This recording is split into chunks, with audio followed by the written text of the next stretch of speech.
Today, from M&T Bank Stadium in Baltimore, Maryland, this is Madden NFL 21.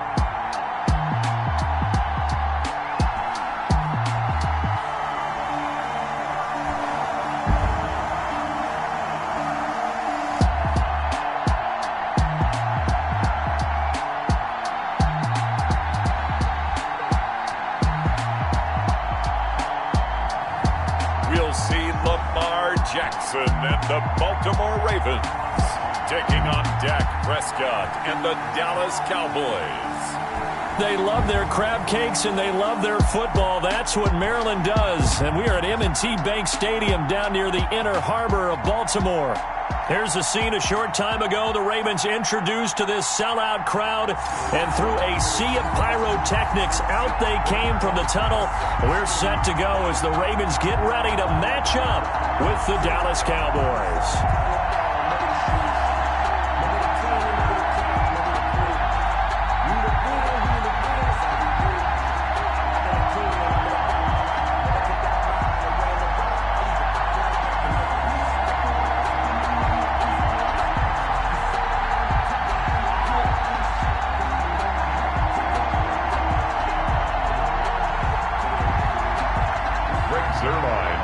Greg Zuerlein now. He'll handle the honors to get us started. And off we go from M&T Bank Stadium.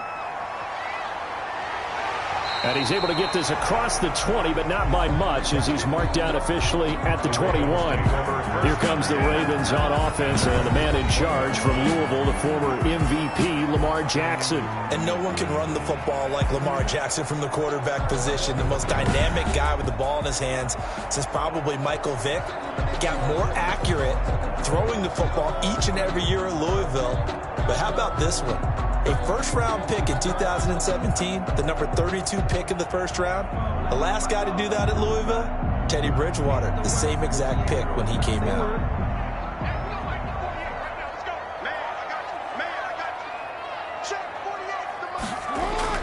Now Jackson on first down. Catch is made by Marquise Brown. And he'll get this up to the 34-yard line. Now, after the completion, we're going to get a timeout, an injured player. While the training staff works on him, we'll step aside and be right back.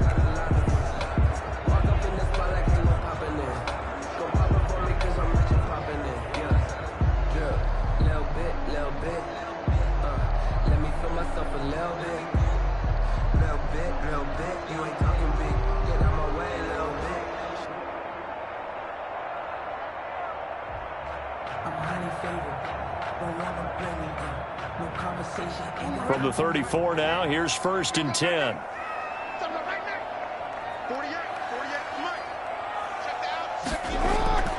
Jackson from the shotgun. Man open left side is Brown. And he'll lose yardage. Brought down at the 32.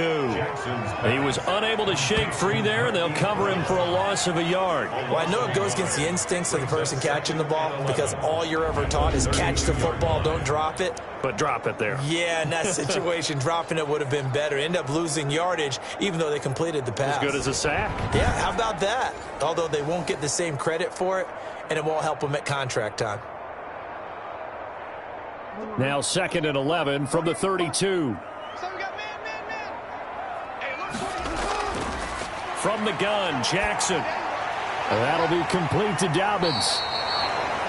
It's a gain of 6 on the play, and it'll be 3rd down.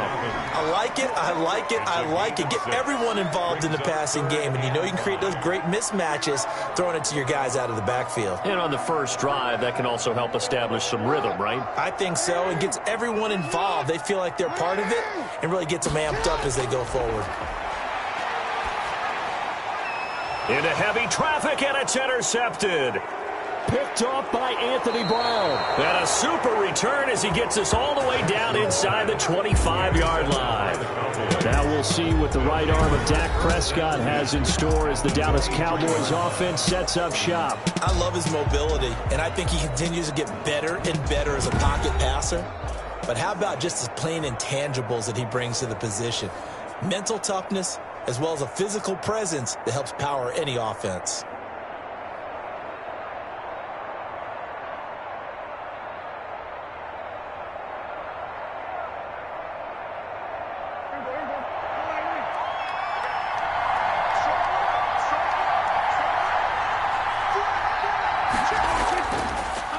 Here's the first carry for Ezekiel Elliott. It's a 6-yard gain on the ground, and that'll make it 2nd and 4. A quick burst there, and he nicely bit off a pretty decent gain. A 6-yard pickup brings up 2nd and 4. 4 yards remain for 2nd down.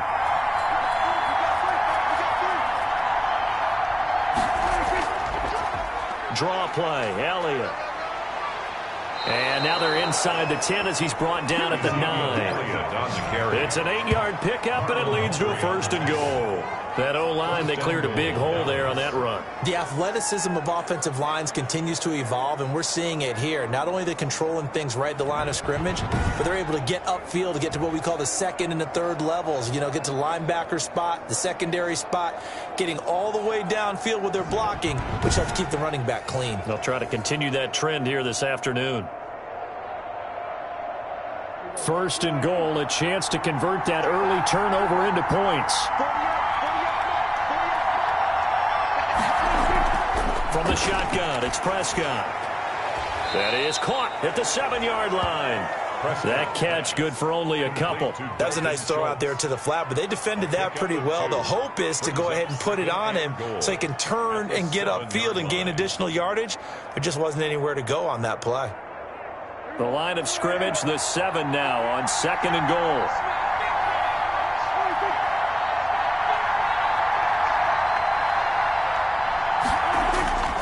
This is Elliott. And he's going to press this one forward as they stop him right around the 1. A nice run there as he picks up 6. It's going to be 3rd and goal now. So now things get interesting on 3rd and goal from the 1. This almost becomes a Darwinian call, doesn't it? Almost survival of the fittest here. I know we can go all cliche. I'll go ahead and do it. Who wants it more here? Who has a better leverage at the line of scrimmage? Let's go. And he will take it in for a Cowboy score.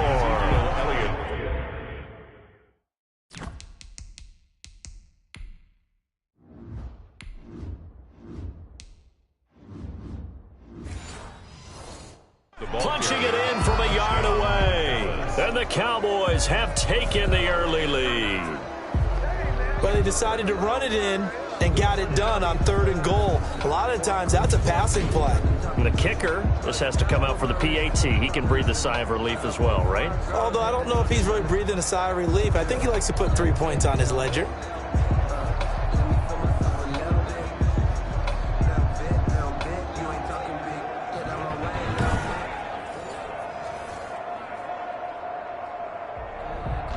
Now Greg Zuerlein on for the extra point.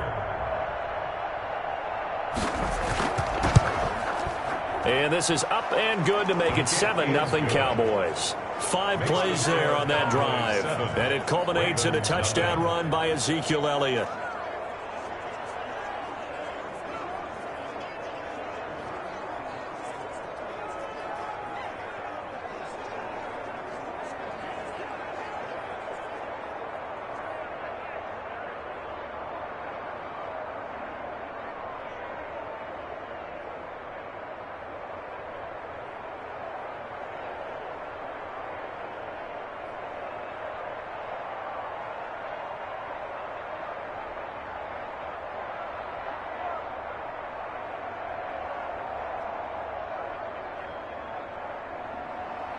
Now after the touchdown, it's Zuerlein. He'll kick it away. Taking it about the 1. And he returns this to the 22. The Ravens take over 1st and 10 at their own 22-yard line. Baltimore set to take over here for their 2nd possession of the game. They had the interception last time. It led to the opening touchdown. So now 7-0 the score as they start 1st and 10.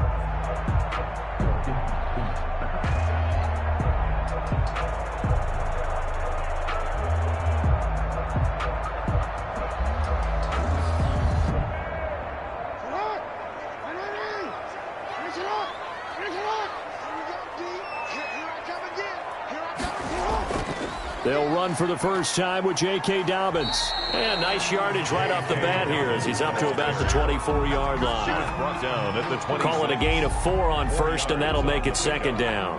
Brandon, we just saw the benefits of being able to run the ball successfully. They pick up 4 yards on that carry. So now if you're a play caller, you can do just about anything you want, but on the defensive side of the ball, you scramble a little bit. Now you're behind trying to figure out, do I need to blitz him? Do I need to pressure him? How do I gain an advantage on this snap? It's a 5-yard gain, but they'll still be a yard short here with third down now looming. And there's a run to be happy with. Good, solid yardage. He'll take that anytime you hand the ball to a back.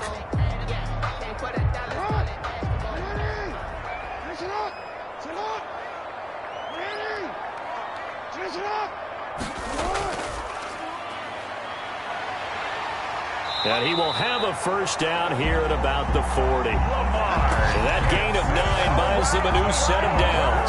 Baltimore Ravens. First and 10 at the 40-yard line.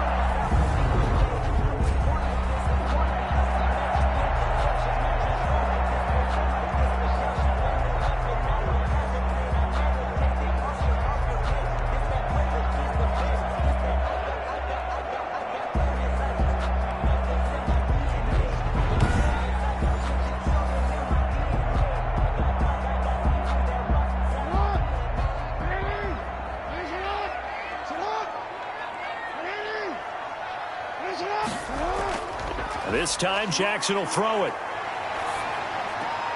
He's just going to dump this one off to his fullback out of the backfield. And the result here, a pickup of 8. Leaves him with 2 to go on second down. They'll give him 8 on the play, and that'll bring up second down. We've seen quite a bit of the short passing game here early on first quarter, haven't we? We have, and I think it works a couple of ways for this team because, number one, you throw the short game until they stop it. And if they're not going to stop it, you keep throwing it, and occasionally you'll break a tackle and turn into a bigger gain. Also, if they start to creep up, start to pressure receivers, now you go over the top, take it deep, and now you get some of those big shots downfield. They'll lose a yard on the play, so now they need 3 yards on third down. Plays like we just saw there, that's why they're up right now. And the defense, they're doing their job. Yeah, it starts with the guys up front. So when you talk with GMs who are putting together a team, a lot of them say we're going to build from the inside out because if you control the line of scrimmage, you control the rest of the ball game, and that's what we're seeing here. They're actually playing in the offense's backfield, not necessarily just playing at the line of scrimmage. Yeah, the Cowboys here on third down bringing in an extra defensive back. From the gun, it's Jackson. And that is incomplete.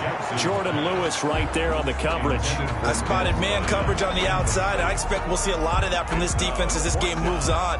And that was a good job there as that one was knocked away.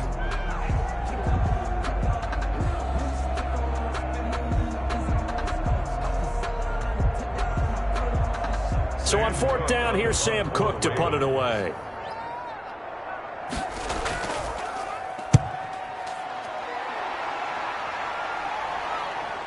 And this will be taken at the 13. 36 yards on the punt with no return. And the Cowboys will be backed up to start the drive. They'll have it first and 10. Second drive forthcoming here for the Dallas Cowboys. They'll be looking to duplicate that first drive, the one that got them that 7-0 lead. Of course they would. Look, they're on the road. So getting the 7-0 lead was huge for them, right? Imagine getting up 2 touchdowns on the road, taking the crowd out of the game. It'd be ideal.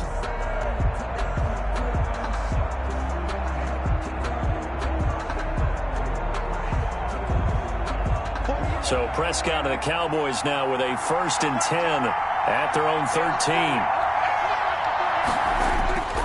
He'll hand it off to Elliott to begin the drive. And he stopped immediately there. Linebacker Patrick Queen bringing him down. As usual, the hallmark of a good run defense, linebackers making plays near the line of scrimmage. Absolutely nowhere to run there.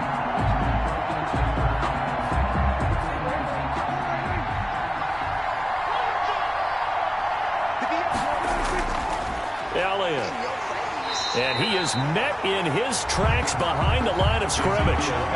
This will be a loss of 3, and now a much tougher third down looming.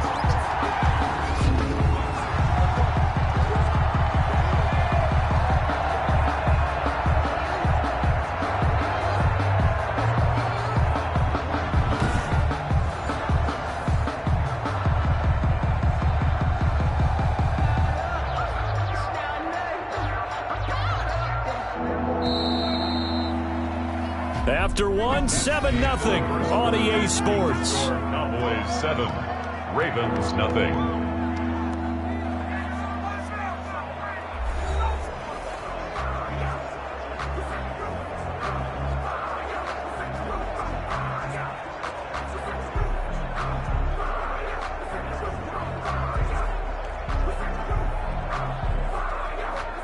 And it looks like we've got a dime set here defensively. 6 DBs in the game. Out of the gun. Here's Prescott. Got an open man. It's Michael Gallup. And they're going to mark him down short, maybe by about a yard, if that. There's another example what defensive coaches constantly preach, not allowing any run after the catch. They gave up a few more yards than they wanted to, but they were able to get him down quickly and force a 4th down.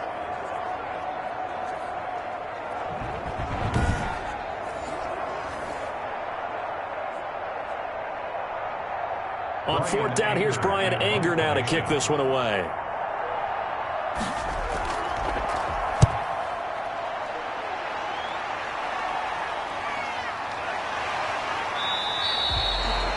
That'll be a 44-yard boot, just a yard on the return as he's covered up quickly. And the Ravens, they'll take over. Baltimore about ready to go on offense. And the results for them have not been strong to this point. 2 drives have ended in a turnover and then a punt. So would it be too snarky for me to say that they've shown improvement? Because you had two drives with turnovers. Now they punted it away, so at least they didn't turn it over. So that's good, right? You're going to get some angry users reaching out to you on social media. Well, I don't mean to be. I was actually looking for the positive. Silver lining, you know.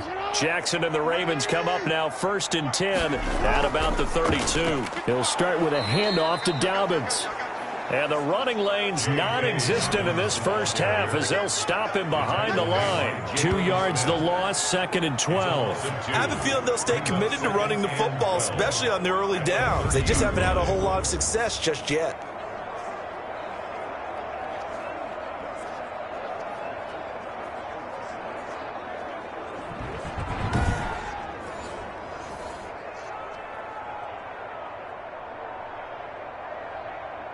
So the opening play of the drive goes backwards. Now they'll come up on 2nd and 12.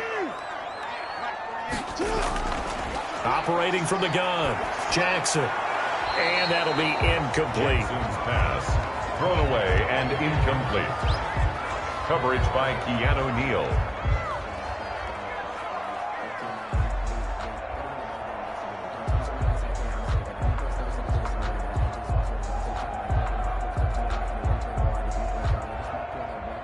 The Ravens on 3rd down. Just 1 for 3 thus far. This is 3rd down and 12. From the gun, Jackson. Flush to his right. He may try and run for this. They can't tackle him. Lamar Jackson, such a threat with those legs, able to improvise and get the first. When they watch film of this game and hand out the grade sheets, he's going to really like getting a double plus on this play. Why? He scrambles and picks up a 1st down. But what else does he do? Protects himself by sliding and avoiding the big hit. Double plus, big-time play.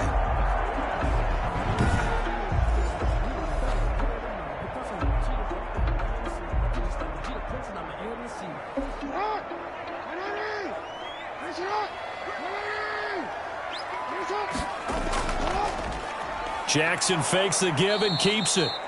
And he'll lose yardage here. Back at the 41. And tip your cap to DeMarcus Lawrence. Nice play defensively. This defense has really flown around in the first half. They've gotten to the ball carrier before they can really get started.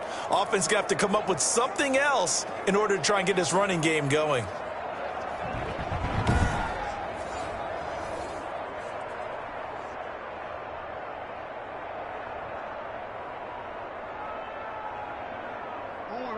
Behind the chain, 2nd and 13.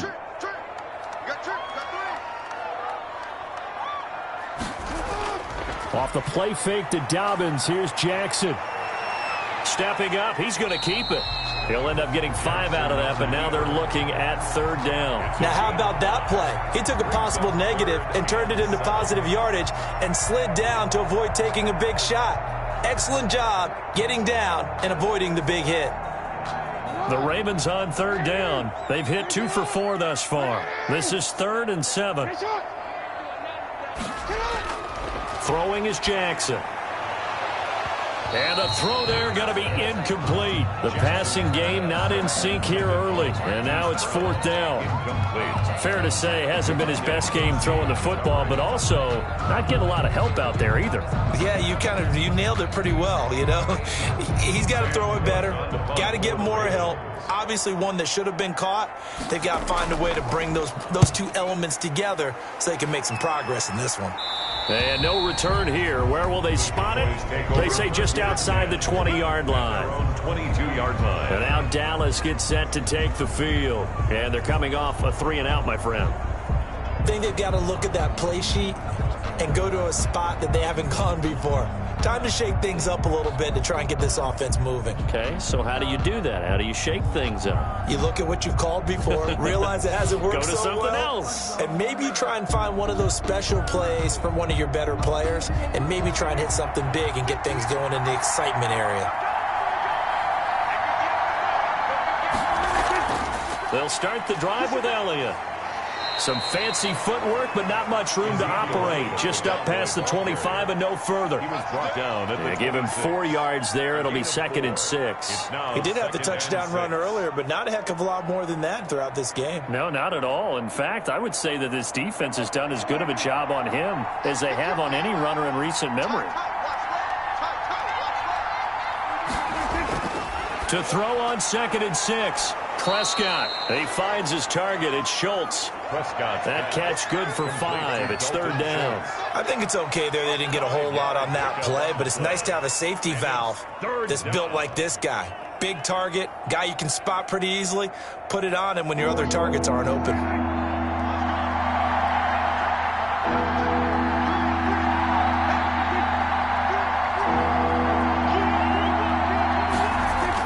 They'll try and run for it with Elliott. And he's going to have just a couple here with a marker on the field as well.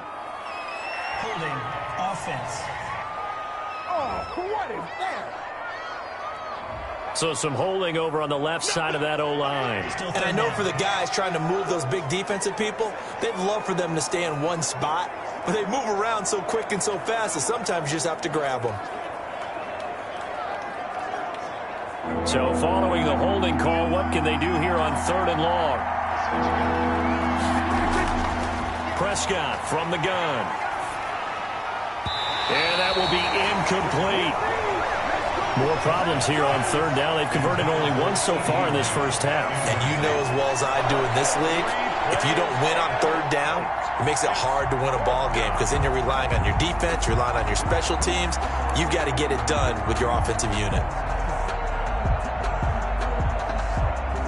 Here's Brian Anger now as he's on to punt for Dallas.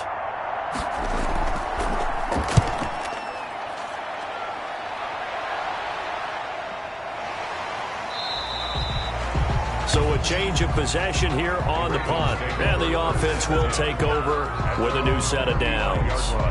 Now we see Sammy Watkins getting ready to go again on offense. You better believe that he's well aware he has 0 catches right now, and they're losing, so he's probably a little hungry. And you know the guys on defense are aware as well, and they're really excited that he has no catches, but they're also worried because a lot of times that's like the ticking time bomb. The longer you hold him down, when he finally explodes, look out. Yeah, no catches, though, so far in this game. Jackson and the Ravens come up now 1st and 10 at their 35-yard line. And he'll throw right away. And they're going to stop him right at the line of scrimmage. Just no cutback lane to be found whatsoever. 2nd and 10. No gain on the play.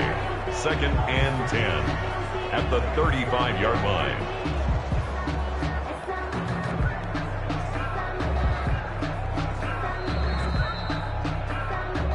Two minutes on the clock, 2nd quarter, 7-0 ball game.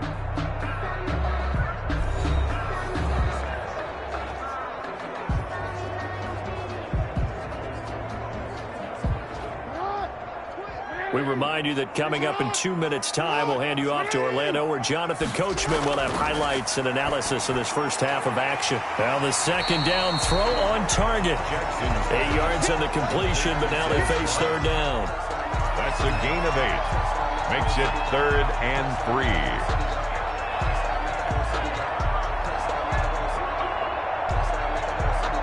3. Jackson trying to hustle his unit up quickly to the line of scrimmage. Jackson looking to throw on third. He can run for it, and he will. And he'll be taken down, but not before he gets into enemy territory. Give him 10 that time, escaping the danger, running with it, and picking up a first down. 1st and 10 at the 48-yard line. The Ravens moving quickly here as the clock runs. Jackson on first down. Stepping up, he'll try and run. He'll get 8 on the scramble there. It'll be 2nd and a couple. Now the Ravens going to use one of their timeouts as they'll stop it with just over a minute to go before halftime.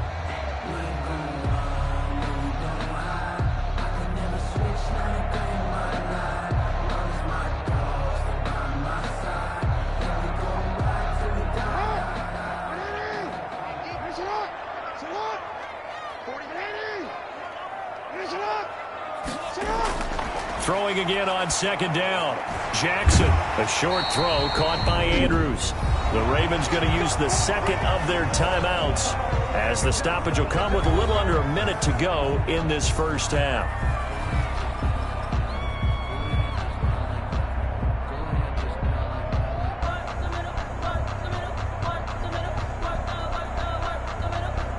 This offense finding its legs now. Here's another 1st and 10. Operating from the gun, Jackson.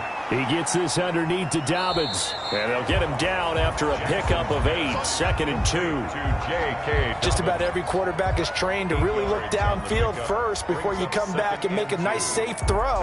And in this case, that's exactly what he did. Found his running back, let him create some space, and it turned out to be a nice play for the offense. Facing a 2nd and 2 after that last catch, good for 8 yards. He's going to take off with it. All in all, no gain on the play, and it'll bring up 3rd. Well, the defensive guys won't be real happy because there won't be a sack on this play because he did get back to the line of scrimmage. But what a job they did overall. Hemmed him in and gave him nowhere to go with the football.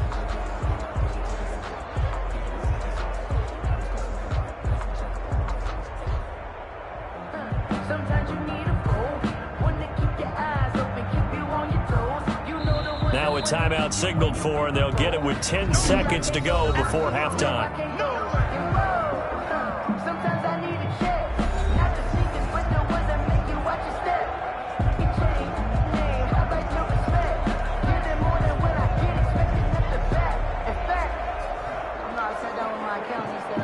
So on 3rd down, the field goal unit will come out as they'll try to get 3 before half. From the left hash, it's a 42-yard attempt. Tucker's kick is good. And they are on the board, but still trailing. It's 7-3. 7. Ravens 3. So, yes, they'll still be down going into intermission, but the deficit is now made even smaller, very manageable. Yeah, and if nothing haywire happens here in his last couple of precious seconds, they will go into the locker room with a nice bounce in their step, having gotten a little bit closer on the scoreboard.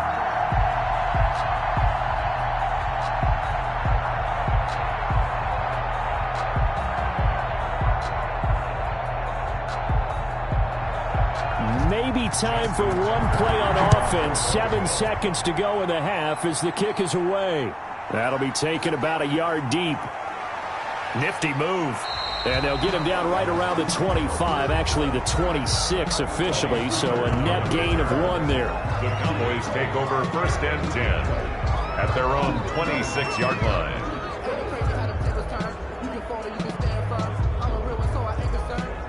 For this life, I think I earned all my stripes. I don't believe all the hype. Get back on my feet and get right. Watch it work, watch it paint, watch him lurk, can't relate. Watch his dirt, out the mud, out the dirt, above the waters, in the murks, out the gate, on sight. Red free, red tight, set the bar, take flight.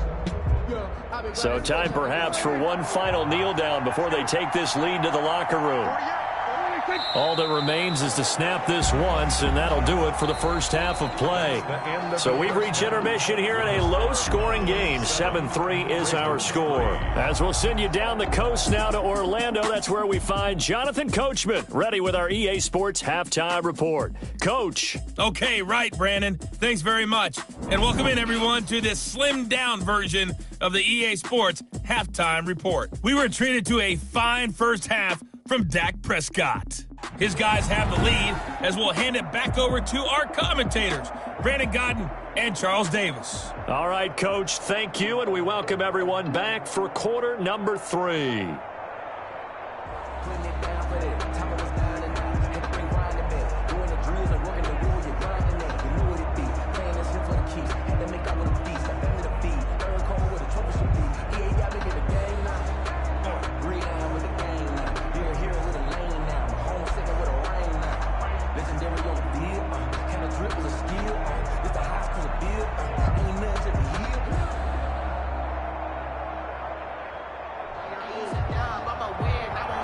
The Cowboys will get the football first here, and they have the lead as well as we are underway in quarter 3. Fielded a couple yards into the end zone. And he'll be brought down at the 28-yard line, so the decision to bring it out of the end zone gets him 3 more. The Cowboys take over first and 10. Out come the Cowboys now as he'll go on offense first here in this third quarter. We have not seen much on offense from either side. These last few drives, it has been a struggle, hasn't it? Totally, and you're thinking to yourself right now, if you're on offense trying to get things figured out, okay, we self-scout every week on our game plan. How many things do we do at certain times? What are our tendencies? Time to go to some of those tendency breakers and try and create some offense. Well, they always have those in their back pocket, don't they? You have to, and if you don't keep abreast of what you're doing, you lock into a rhythm and make it easy for the opposition. Looking for tendency breakers right now. And he takes us up to the 40-yard line before being corralled. Just his second catch of the game so far. This one moves the chains. They sure put the coverage guys in a stress on that one. They thought they were going deep. Ends up curling inside for a nice chunk of yardage.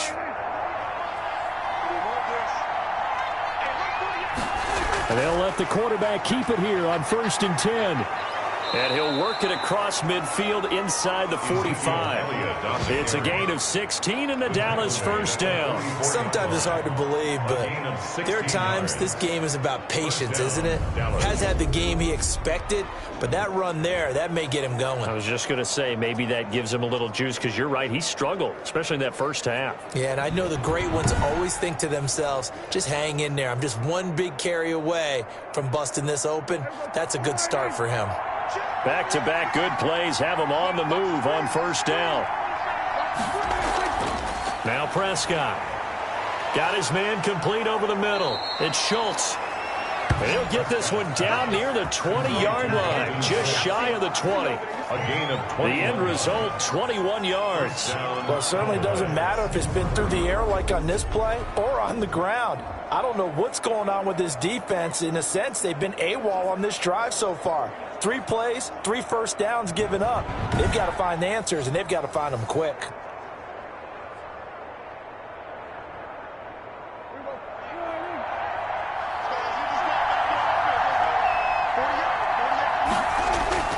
A first down carry by Elliott. Great move, but still wrangled before reaching the 20.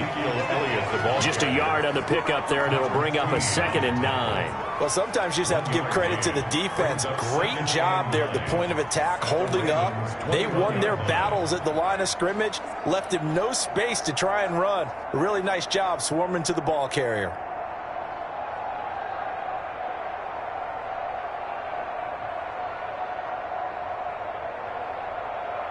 The run only got a yard. Here's 2nd and 9. Again, it's Elliott.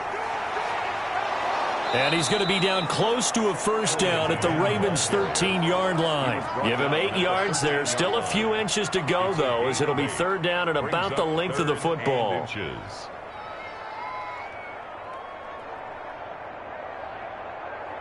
The Ravens bring out an extra defensive back here on 3rd.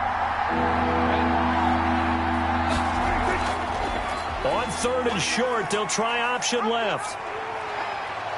It's so close. He gets it to the 1. Out of bounds right there. They're able to convert on 3rd down, and that sets up a 1st and goal. Well, you certainly have to give a little credit here because they're playing this game now at their pace. This is ball control football, sustained runs, taking their time, and making it work.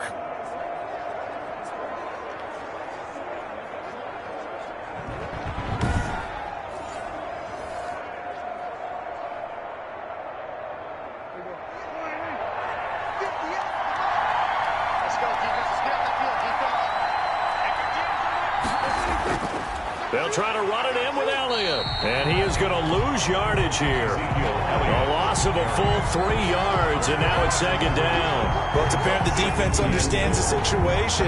They have to keep them out of the end zone here. That's a great start by them. A loss on that play. Can they force them into a field goal attempt and still give their offense an opportunity?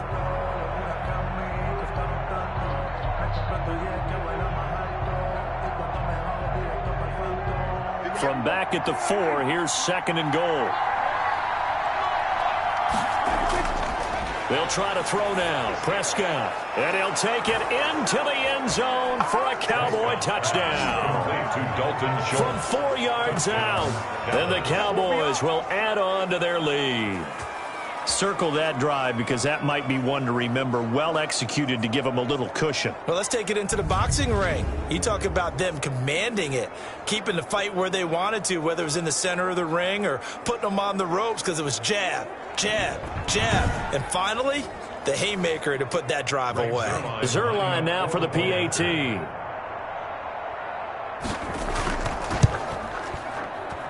And this one's right through to make it a 14-3 ball game. So that drive in total 8 plays. And it culminates in a Dallas touchdown.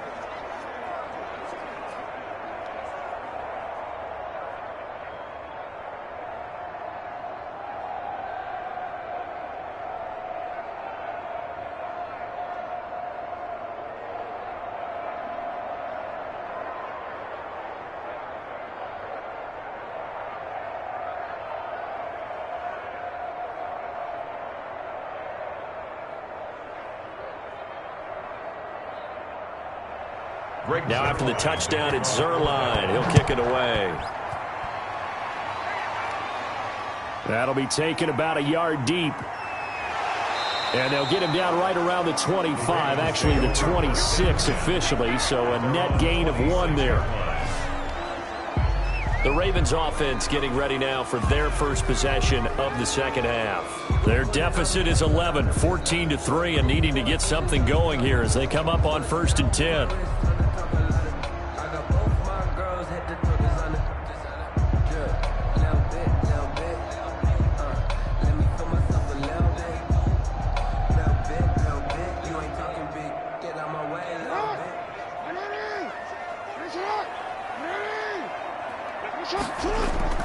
They go play action now. Jackson. And that's going to be incomplete. Too tough to hold on to that one. It's 2nd down. I'm getting the sense that this offense is getting frustrated. Here we are into the 3rd quarter, and they've had plenty of opportunities to get in sync. Thus far, that hasn't happened. They're looking for answers both on the sidelines and in the huddle looking at each other.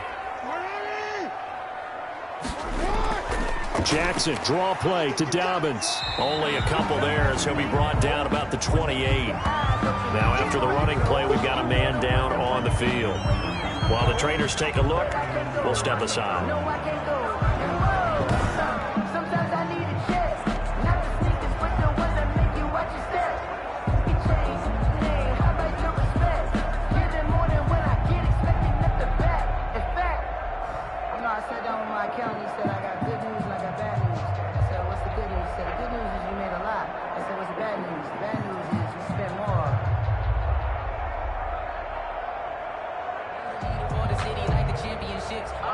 This offense in desperate need of a conversion as they come up on 3rd down. From the gun, Jackson steps away to his left. He may try and run for this.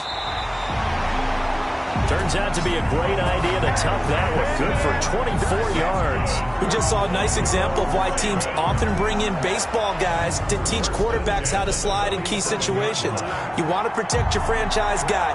Make sure he doesn't get hurt. He did exactly that on that play. A perfect slide to avoid the big hit and pick up a first down.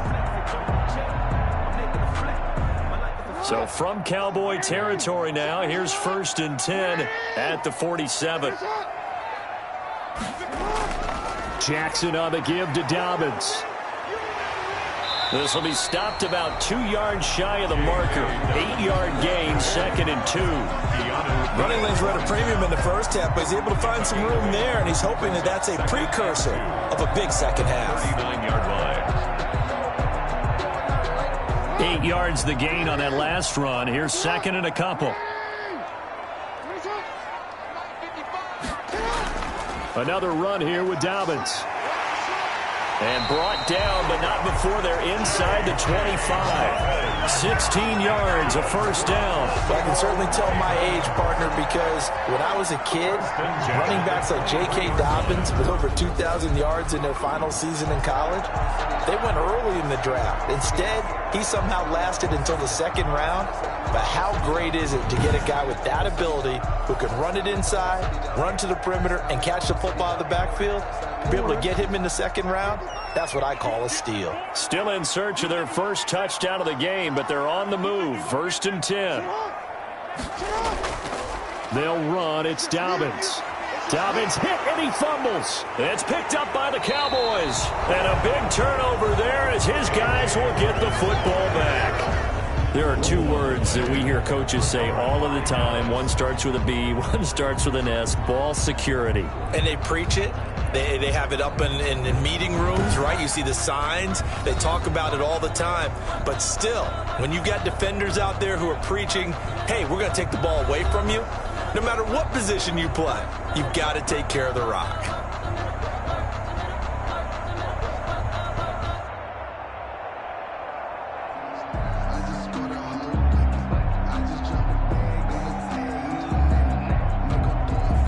About set for this next drive by the Cowboys offense. And they're hoping to redo their efforts in the last drive when they got into the end zone. And just think of what it's like now on the sideline, because when you score a touchdown, you have to go over and look at the tablet, see what you did on the last drive.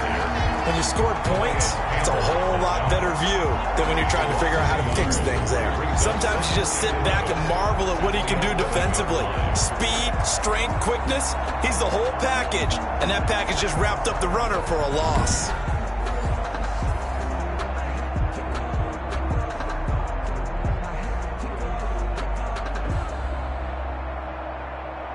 A loss of a yard there to start out. That leads to a 2nd and 11. On play action to Elliott. Here's Prescott. And that one goes incomplete. He's maybe lucky it wasn't a fumble as he got hit as he threw it. When defenses get to the quarterback that quickly, a lot of times it's called a jailbreak. It wasn't quite that fast, but fast enough that he had no time to look downfield and set himself to throw the ball. And as he tried to do that, he was hit and it forced an incompletion. On 3rd down, it's Prescott. He'll fire this deep for Gallup. Into double coverage, and it's intercepted. Picked off by Marlon Humphrey. And they will finally get him down as he's all the way to the 36-yard line. Prescott's pass. Oh, and that's a nice job defensively to get a piece of the football. He's going to pop it into the air, and then it's the tip drill. And good concentration by him to react to it and pull in the interception.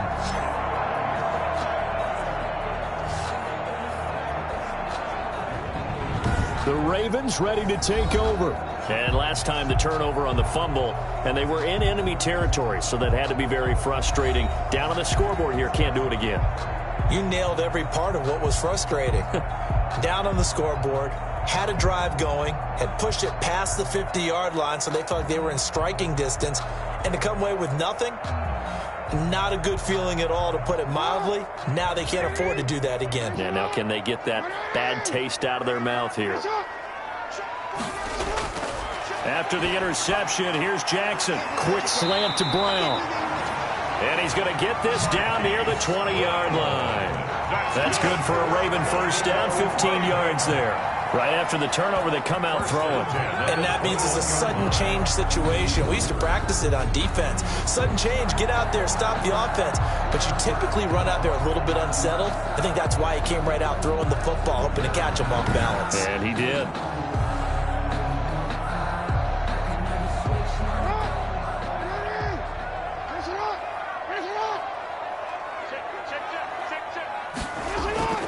On 1st and 10, it's Dobbins. This will be a 5-yard pickup as they move it from the 20 to the 15. Ball carrier.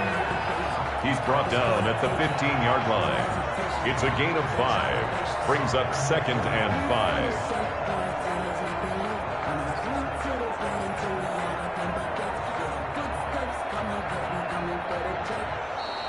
That's the end of the third quarter. And that is going to do it for this third quarter of action. You're watching the NFL on EA Sports.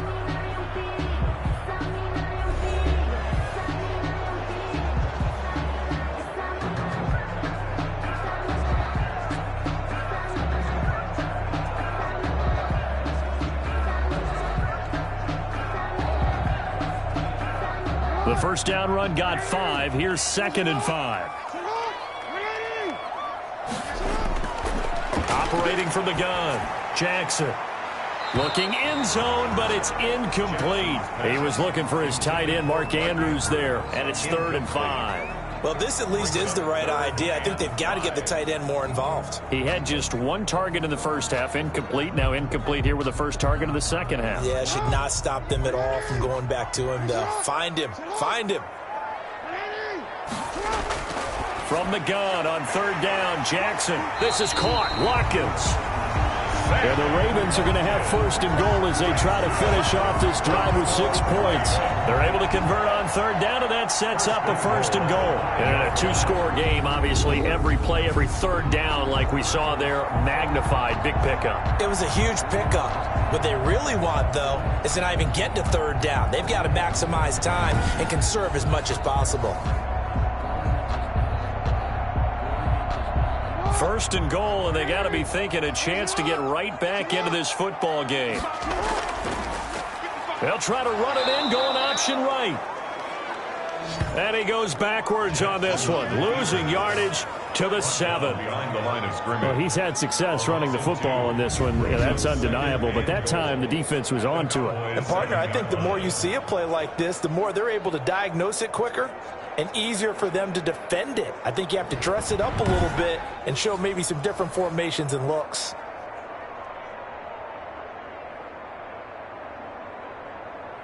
Now from the 7, here's 2nd and goal.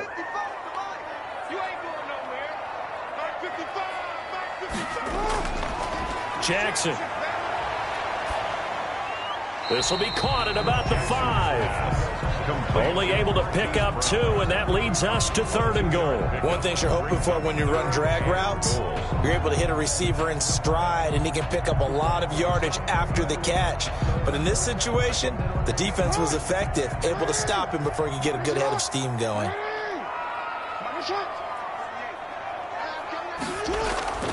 3rd and goal, Jackson. He can run, fighting for the end zone. He lost the football. It's out. It's picked up by the Cowboys. Past the 10 to the 11-yard line, and that's where the return stops. And give some credit to the defense. They forced the big play, knocked the ball free from him, but it's a cardinal sin by the quarterback.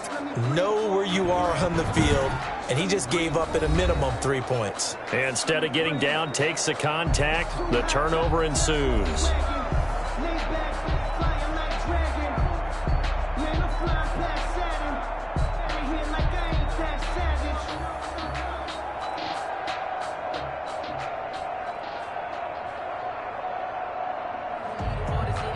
So Prescott and the Cowboys now with a 1st and 10 at their own 11. They start on the ground with Elliott. And he'll be taken down at the 18. He'll get a nice chunk there on the first down run, and it's 2nd and 4. Got to figure now, after getting that turnover, they're just going to be happy to keep the ball on the ground, right? This is where covering the football, taking care of the ball, all the ball security terms that have ever been used, they come into play for the guys on offense right now. Just take care of it, and they've got a good chance of ending up winning this game. Blitz coming, and down he goes. Tyus Bowser leading the surge there as he drops him for a loss of 6. Well, that play was the very definition of fast, quick, and in a hurry. Suddenly, he was there. Yeah, blink of an eye, that happened fast, and a big sack.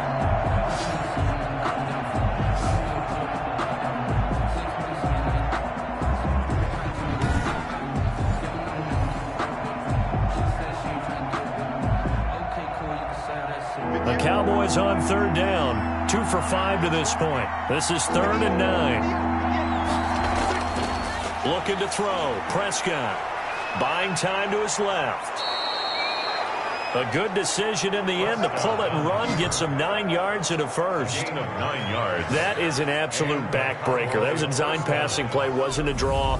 You think you got him stopped. Good coverage downfield. And he's able to pick up the first with his legs. Defensively, that kicks into your psyche and hurts a little bit, doesn't it? It certainly does. And here's the thing. Anytime you give up a first down, it hurts you psychologically, but it hurts more when they get it this way because you've covered everything. He didn't have any place to throw the football. He takes off running and picks it up anyway, and now you have to stay on the field for an extra set of downs. And really could have used that stop trailing here in the 4th. On 1st and 10, Prescott. Throwing over the middle, and it's incomplete. CeeDee Lamb is intended target. And now it's 2nd down. Certainly looked like someone was very confident in his ability to fit that one in. I would say he was overconfident because there wasn't a whole lot of separation there. Had that one covered pretty well downfield and knocked it away.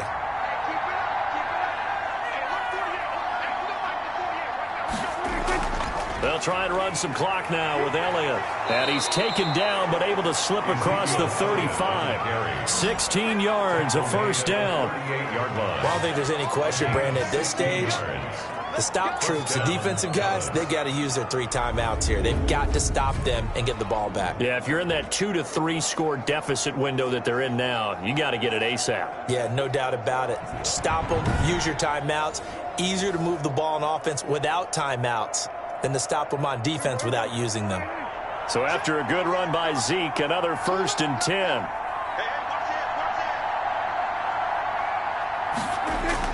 They'll try and run some clock here as they keep it on the ground. And I think this defense knew what was coming as he is smothered behind the line. Officially, it's a 1-yard loss. That's going to bring up 2nd and 11. Brandon, it's clearly a running situation when you're up in the 4th quarter. They're going to have to stack the box and make it difficult for them to move the ball. Made it very difficult right there. Now they need to repeat that effort. Yeah, bring 7, 8, 9, whatever it's going to take to slow them down.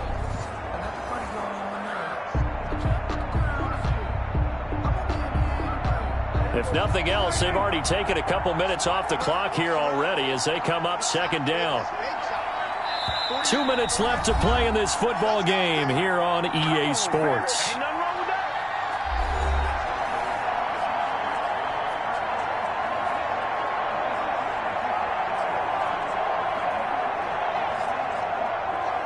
So the Cowboys in possession of the football here as we get you reset.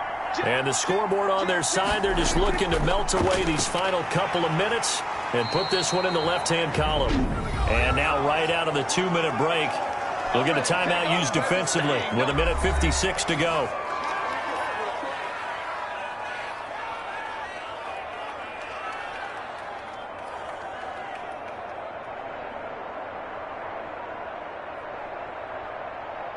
This is a big 3rd down, and you'd have to think we'd see a timeout right away if they can't stop him here. Throwing, Prescott. And that is incomplete. The one with the dive look that time on defense just flooded the field with defensive backs, blanketed everyone, took away all the passing angles, thus the incompletion.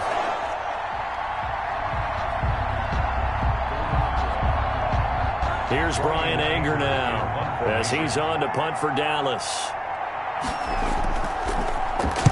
His first punt, 45 yards. This looks good as well.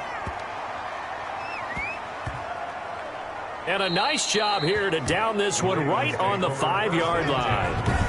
That is how you flip field position. That's an absolute bomb of a punt. Downs it inside the 5-yard line. Absolutely ideal. From that position, you're hoping to get it down inside the 15, inside the 5. Superb.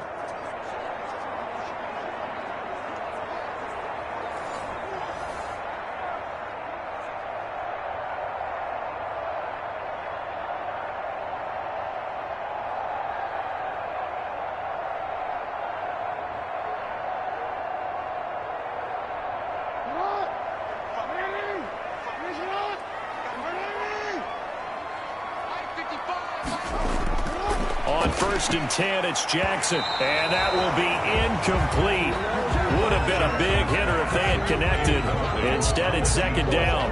We've seen that the deep ball has been a part of their game plan all afternoon, but they've had trouble hooking up on it, unable to successfully find the end zone over the top.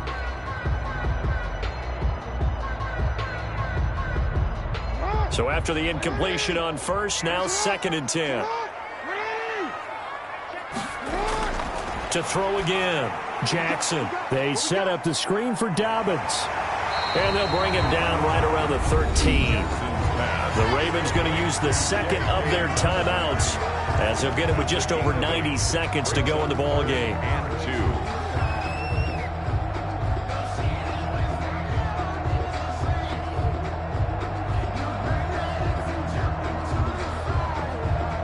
Second down pass play got him 8 yards. Now they've got a 3rd and a couple remaining.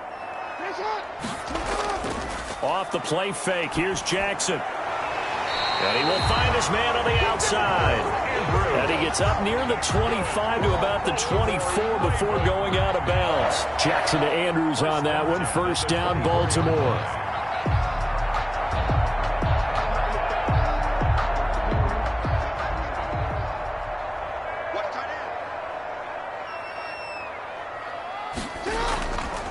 They'll try to draw here with Dobbins. And boy, this defense again really making things tough on him as they stop him for no gain.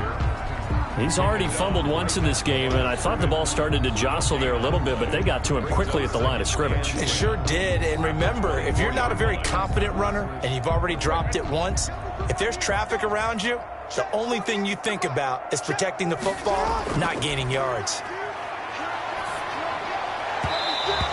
His throw here's incomplete. Marquise Brown was the intended target, and it's 3rd down. You and I watched film yesterday, and you told me to watch his feet. Well, for whatever reason, his footwork just looked off on that throw. And you always love it when the next defensive back talks quarterback mechanics, right? Well, but you're good at it. Well, I try, all right? I don't know how good I am, but it doesn't take much to tell. His mechanics are off a little bit, exactly what you described. Footwork, that led to the incompletion. On 3rd down, Jackson. And he knocks the ball away, and it falls incomplete. What we've seen so far in this game, they are not going to allow a big shot over the top. You can have whatever you want underneath. They'll give you that, but they're not going to let you beat them deep. And they're indeed going to go for it here on 4th down. So trailing here in the last quarter, let's see how this plays out. Here we go. It's Jackson on 4th down. And that is incomplete. They had to go for it with such little time remaining. And Dallas, they'll take over in terrific field position. So with that, we can just about close the book on this one, Charles. Yeah, what's the old expression about slim and none? Well, Slim just left town on that They're one. down to none? Yes, exactly right. And out now come the Cowboys. And this one all over but the shouting, you might say. Now, there's one timeout remaining defensively, but probably no real need to use it here. Yeah, the only time they would use it, strictly for pride.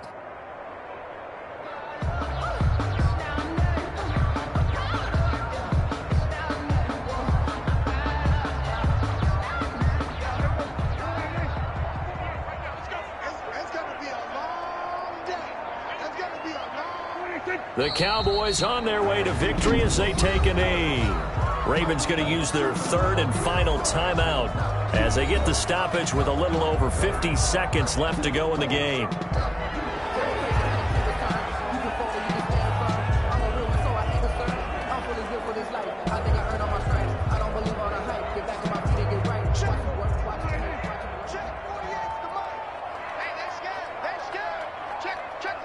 The Cowboys on their way to victory as they take a knee.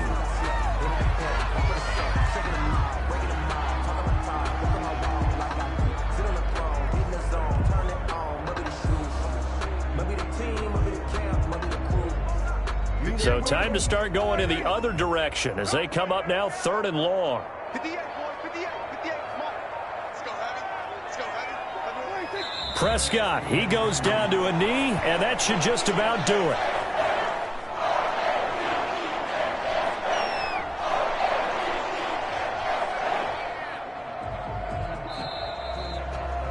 So this one will end in a victory for the Dallas Cowboys. And it was their defense that really made the statement after the break. They pitched the second half shutout. Yeah, think about the team that just got vanquished. They did score in the second quarter. Do you think they thought at all that that would be their last points of the game? No, but what a second half. The adjustment, whatever they did in the locker room, it certainly worked. It certainly did, and you're exactly right. Whether it was an adjustment, whether it was just more focus on what they planned to do going in, whether they just played better, whatever it was, it all came together in the second half, and no points were allowed. That's a great way to close them out.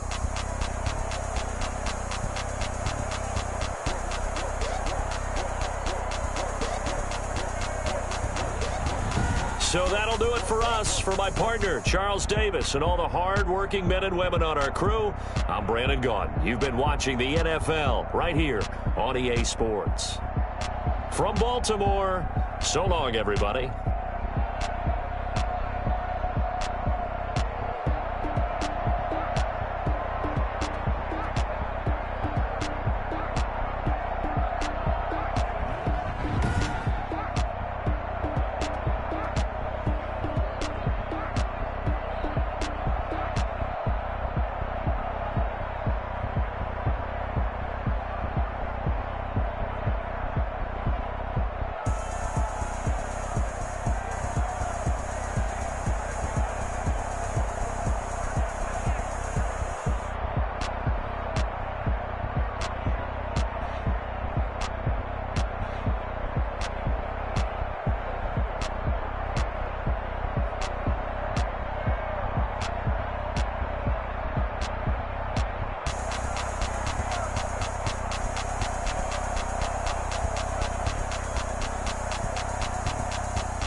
Stadium in Nashville, Tennessee. This is Madden NFL 21 on EA Sports.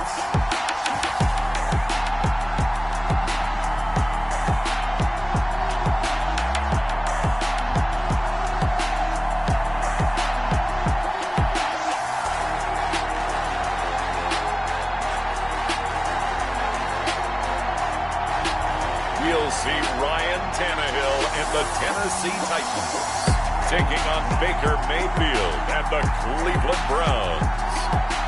By many accounts, one of the most underrated home venues in all of the NFL resides in the heart of Nashville, Tennessee, and that's where we find ourselves at Nissan Stadium. The whole of downtown Nashville likely still reverberating with the sounds of the Titans taking the field a moment ago. They're ready for football as their Titans are set to match up with the Cleveland Browns.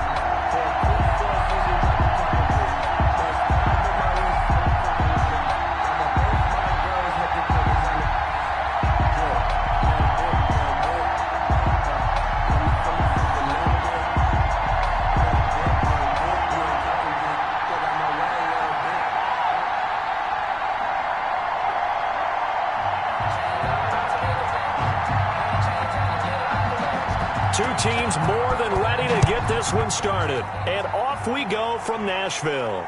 Fields it in the middle of the end zone. And no run back here, so they'll bring it out to the 25. Here comes the Tennessee offense, and you see Ryan Tannehill leading them out. A terrific athlete, started at wide receiver before becoming the starting quarterback at Texas A&M, and also took his studies pretty seriously as well. He was a biology major at Texas A&M, planned to become an orthopedic surgeon, but being the 8th pick in the NFL draft, that paid just a little bit better.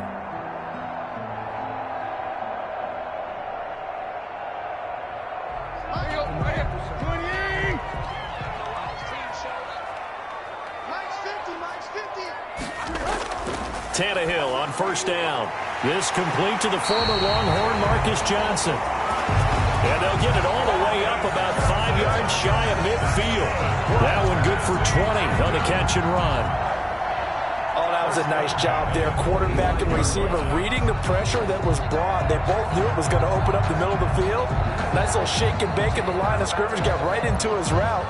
And the quarterback hit him in stride, and he was able to run free after the catch.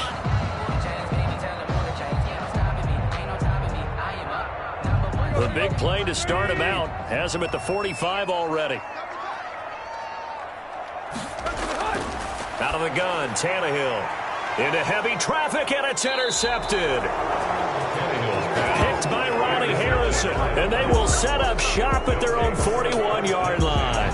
Here's the Cleveland offense, and here's Baker Mayfield, former Heisman Trophy winner, ready to go at quarterback. Is it okay if I give him a few props right here? Do you mind? I think he's earned it. Go ahead. Okay, how about a guy who was a 2-time walk-on, who later became a 2-time Big 12 Player of the Year, has the most touchdown passes in Big 12 history with 129, a Heisman Trophy into his credit, and took his team to the college football playoff semifinal twice while at Oklahoma. Mayfield going to lead the Browns up now, 1st and 10 at the 41-yard line. Following the interception, Mayfield. And bringing it in right side here, Beckham. Mayfield. No gain there on the completion, 2nd and 10. One thing we do know, he's going to get his catches. So as they move forward defensively, got to continue to focus on not giving up the big play when he does catch the ball in the secondary. Had the completed pass, but for no gain, stopped right at the line, so it's 2nd and 10. First carry now for Kareem Hunt. And he'll be taken down, but not before he gets into enemy territory. 11 yards there, 1st down. That's a very nice game there, a confidence-building run. Love the execution up front, and the way he pressed the hole, absolutely perfect.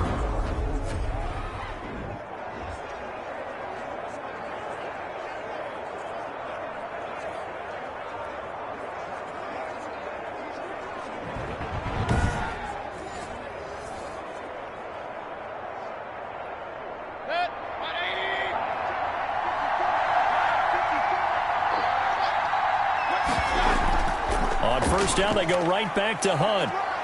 And he is tackled inside the 40, not quite to the 35.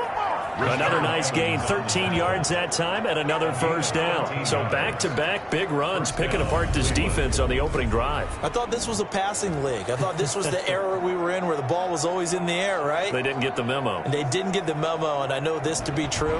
Offensive linemen still, to this day, they want to run the football. They want to fire out and hit people across the line of scrimmage, and they're clearing space. So from the 36 now, 1st and 10.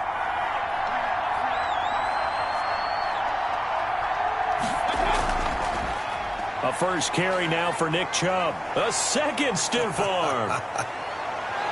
And he gets this one inside the 15, just a yard or two shy of the 10.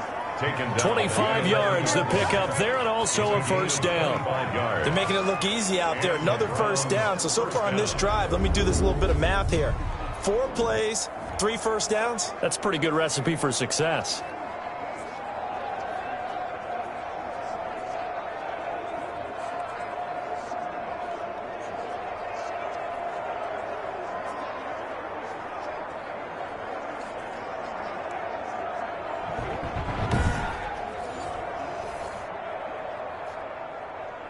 Now a 1st and 10 at the 11.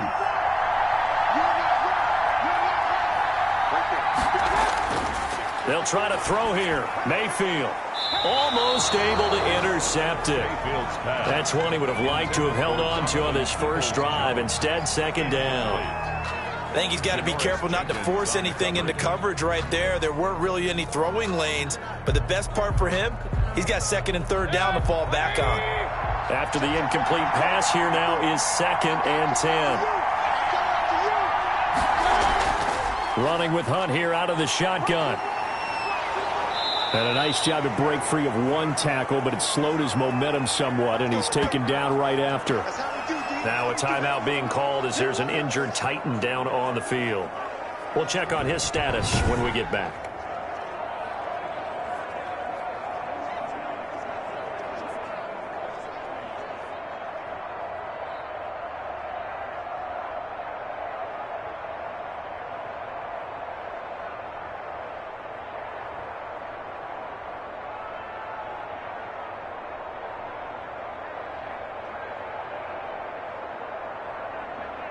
Got an extra defensive back out there for the Titans now here for 3rd down. Mayfield to throw it. And this is caught. Touchdown, Cleveland. Baker Mayfield with a touchdown pass to Austin Hooper. And the Browns have taken the early lead. You got to figure down by the goal line. This is where a tight end earns his money, in the high traffic area. And he's able to work free in the middle of the end zone and grabs that one for a touchdown.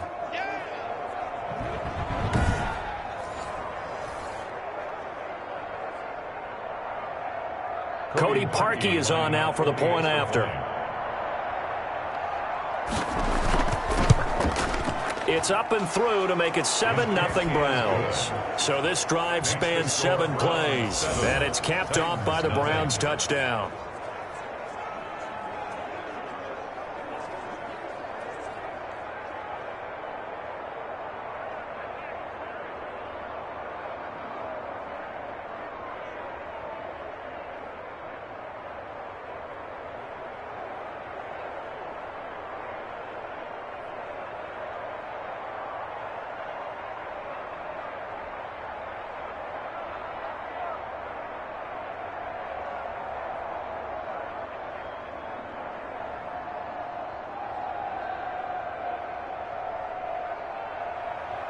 The kickoff unit is out on the field, and they will send this one away.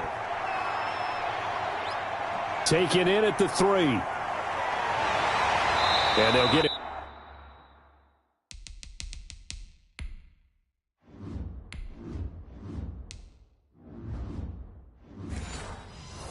Down inside the 30 at the 27. Evans on the return. The Titans take over 1st and 10. The Titans coming back onto the field for their 2nd drive. And following the interception, just any interception, are you a little bit more cautious when you start that next drive, or no, you just throw that out the window? I think you are. I don't think that there's any way you can run back out there and go, totally didn't affect me. Let's just go ahead and be loose with the football again. You're going to take care of it, but you have to be careful about being too cautious because now you can't run any offense at all. Still want to attack. We'll see how they attack them here. Trying to shake off the interception. He'll look to throw. Eluding the pressure right. And he's going to keep it here. A nifty bit of scrambling there. 12 yards, first down. The last drive, remember, similar situation. He forced the ball into coverage through the pick. He learned better there. Yeah, similar to a golfer that's confronted with a shot that you just can't make. Sometimes you have to take your medicine, as they say, right? Just pull it down, take off, and go. Don't make something worse than what it was.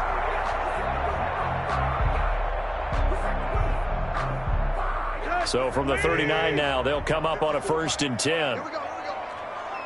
54's Mike. 54's Mike. Check. Watch.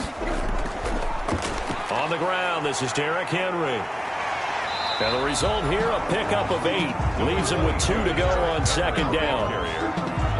The success there, Charles, coming on the outside of the field, the ground game. Curious to see if that continues as we progress. Yeah, we often talk about a variety in play calling and usually between run and pass. But in this case, with strictly the run game, you can be creative there as well. Run it inside, run it outside, keep the defense off balance. On 2nd down, it's Henry, and he'll get it down to the 47 here.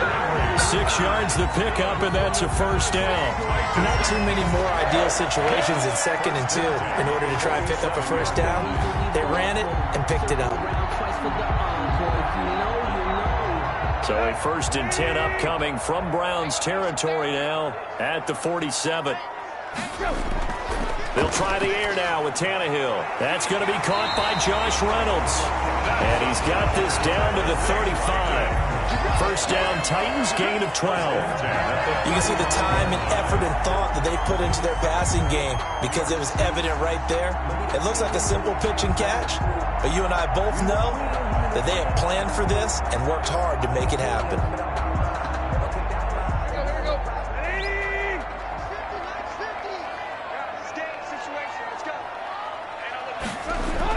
On 1st and 10, Tannehill. And he'll get this underneath to Henry. Call it a pickup of 7, and that'll make it 2nd down.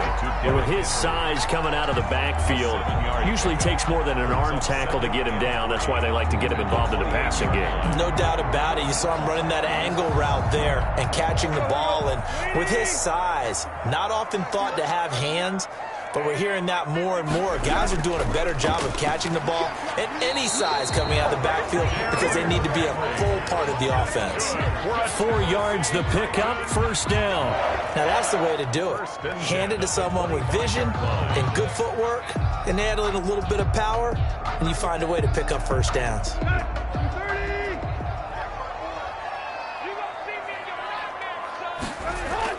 Now a 1st down throw, Tannehill. Into the hands of his tight end, Jeff Swain. And they'll work it inside the 15-yard line before it's all said and done.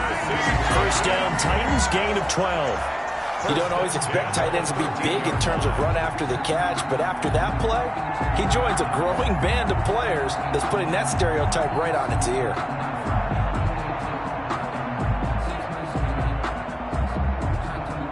From the 13 now, they work on 1st and 10. From the red zone now, Tannehill. They set up the screen for Henry. And he's able to work it here to the 8-yard line. The 1st down screen pass, good for 5. A gain of 5 brings up 2nd and 5 at the Browns' 8-yard line.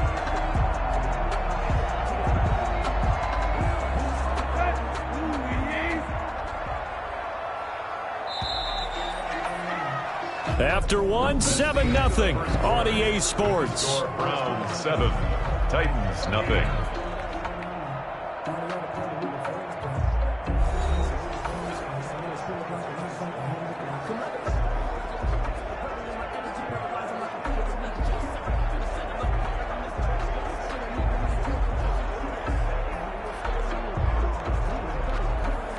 Second and 5 from the 8.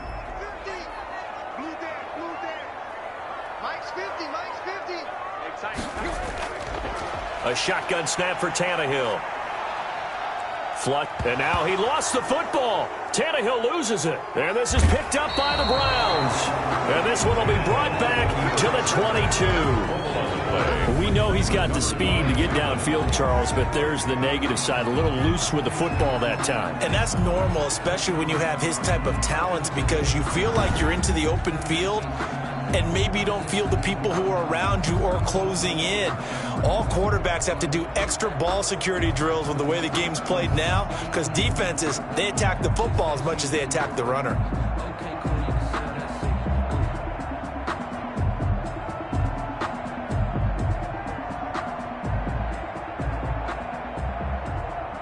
Mayfield going to lead the Browns up now, 1st and 10 at their own 22.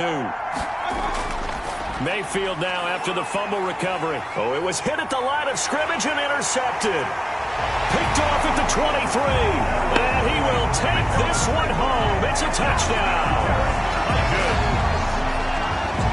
Short throw, pick six right there. Those linebackers, they love when those short throws come and those eyes get real wide, don't they? How about the anticipation on the play? Reading, reacting, and then the ability to catch the football and take it in the opposite direction.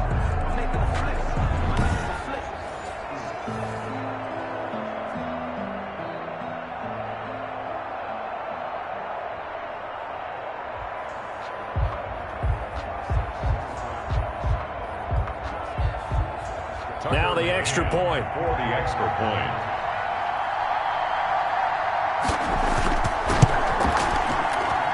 It's up and good, and we're tied at 7 here in quarter number 2. So the defense creating some points, not only getting the interception, but then returning it to the end zone for the pick six.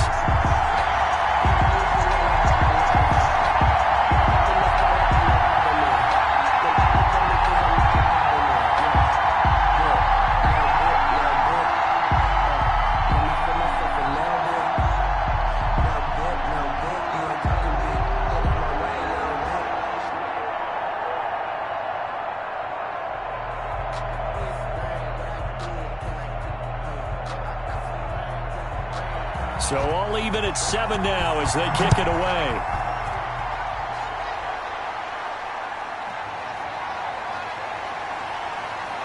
And he's up past the 20 to the 22-yard line. 1st and 10 at their own 22-yard line. Heading out as the Cleveland offense now as they get set to take over here.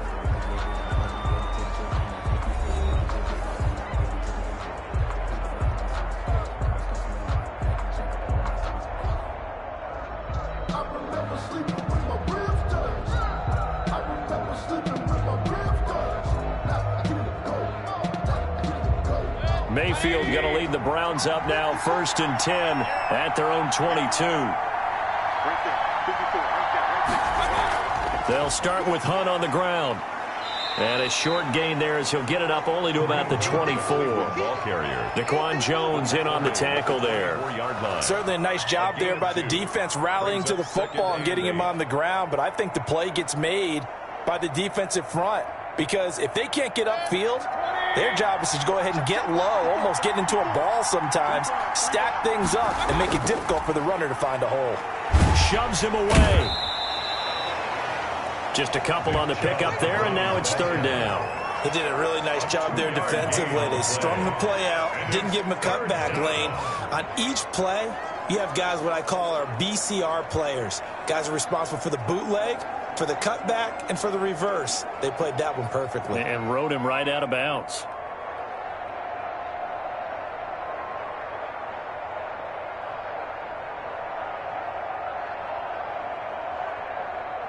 And on 3rd down, a nickel formation here defensively.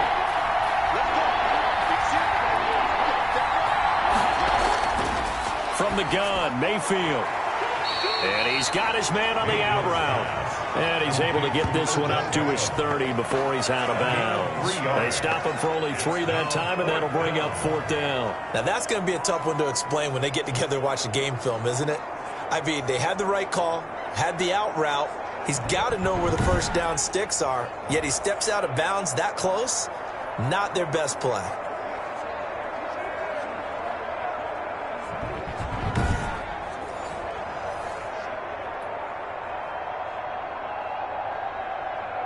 On fourth down, here's Jamie Gillen on to punt.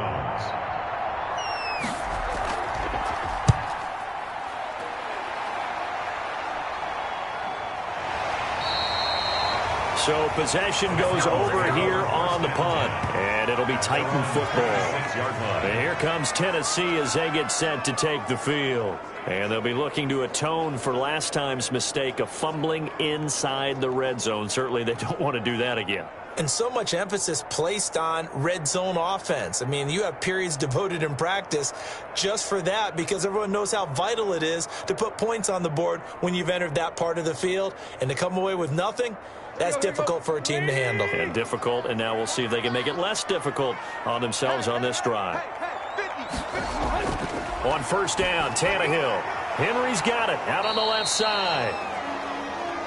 And he's going to lose yardage and be backed up to the 25. He was unable to shake free there, and they'll cover him for a loss of a yard. If you're a selfish player and you're throwing the ball, you're cool with the completion. Maybe not so cool with the yardage loss, though, huh? Yeah, you went backwards on the yardage. Hey, it kind of works like a sack for the defense there. Yeah, it's a really big play for them, right? Able to figure it out, sniff it out, and finish it off. That pass play wound up for negative yardage, so here's second and 11. A shotgun handoff to Henry. And they get him down, but not before he takes it across the 40-yard line. 16 yards, a first down. Although his reputation as a speedy runner precedes him, it's always fun to watch him work. It is eye-opening, isn't it? Because when you see him get the ball and just go, in addition to that speed, it helps out his blockers. They don't have to hold blocks for long because he's just going to speed right past them. A solid run by Derrick Henry, and here's another 1st and 10. Right there, 54, right there. And again this time to the tailback. Stops shy of the 45 despite some powerful running. Give him 3 on first down.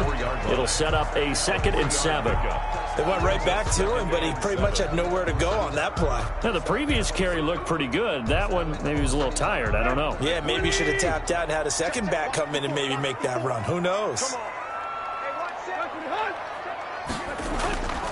On second down, here's Henry. And he'll get it down to the 47 here.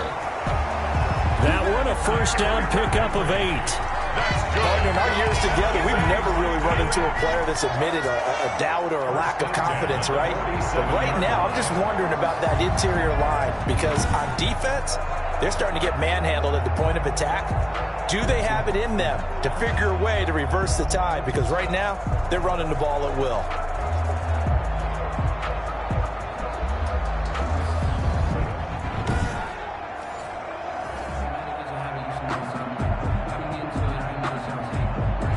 So a 1st and 10 upcoming from Browns territory now at the 47. Tannehill going to turn and give this to Henry. He'll get about 4 here, down to the 43-yard line. End result of that one, a nice 4-yard gain, so you can use that to set up your play-action game, or you can come right back and continue to run the football because as an offensive play caller, you're on schedule and feeling pretty good about your next couple of calls.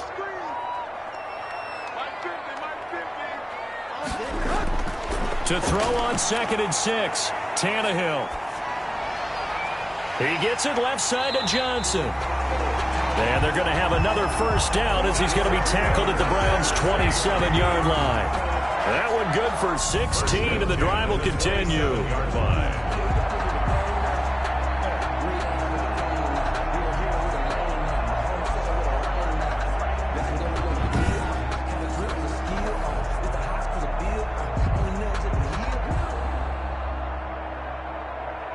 They don't need to run another play here before the 2-minute warning. Let's see if they do it anyway. A first down carry for Henry. Credit him with a 1-yard gain there to make it 2nd and 9. Tackled at the 25-yard line. We've hit the 2-minute mark of the first half. All knotted up at 7.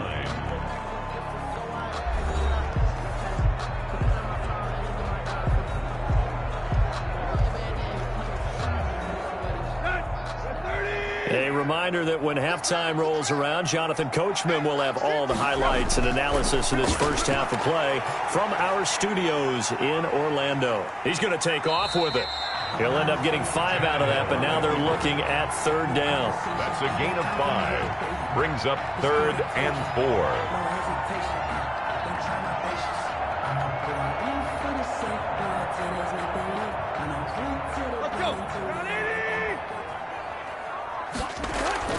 From the gun, here's Tannehill. He gets it to Brown, complete. And the Titans are going to have 1st and goal as they try to finish off this drive with 6 points. They're able to convert on 3rd down, and that sets up a 1st and goal.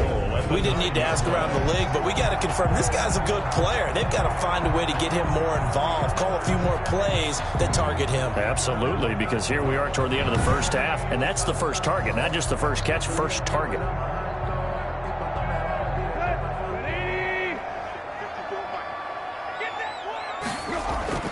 Tannehill. Got a man, and it's taken in for a Titans touchdown.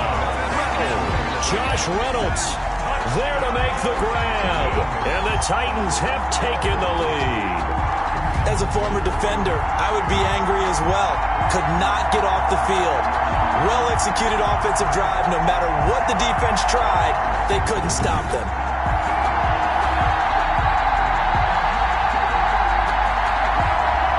Extra point attempt to follow here.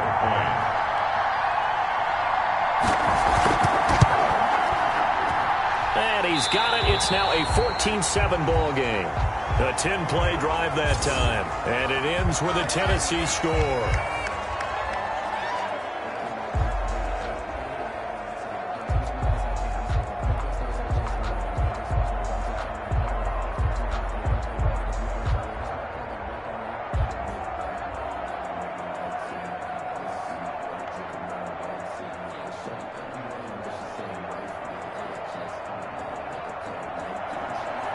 Is the kickoff unit as they run up and send this one away. Here's Jarvis Landry now on the return. And out a little across the 25 to the 27. Take over 1st and 10 at their own 27-yard line. There's Baker Mayfield as he and the Browns offense comes back out. Now, Charles, it's the second quarter. Your team's losing. You're not playing well as the quarterback, but like I said, it's the second quarter, so how worried right now are you? You're concerned, but you're not panicked because you know there's still an opportunity. No one's excited about his stat line right now. 1 touchdown pass, okay, that's cool, but he's throwing an interception as well. Can he eliminate the mistakes and keep making the positive plays, the good plays? That's what they're looking for from him. Time to find out if he can do just that. Mayfield off the play fake. And they're able to get this one across the 35. Now the Browns will use the first of their 3 timeouts as they get the stoppage with a little over 50 seconds to go in the first half.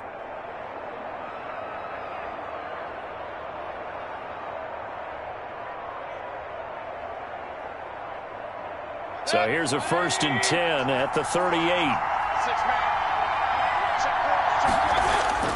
Working out of the gun, Mayfield. Over the middle and into the hands of his receiver, Landry. Now the Browns signal for the second of their timeouts as they get the stoppage with just under 50 seconds remaining in half number 1.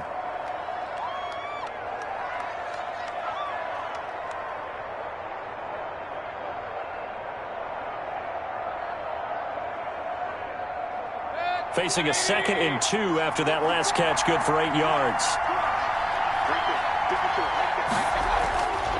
From the shotgun, it's Mayfield. Got a man, that's Rashard Higgins.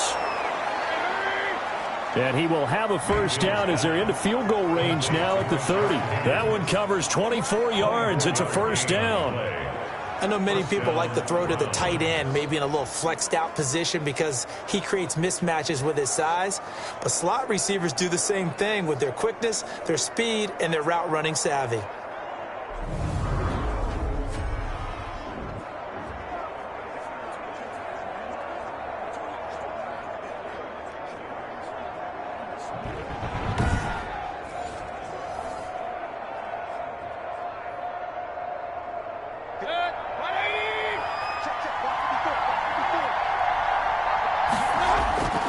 Mayfield now looking to throw on first down.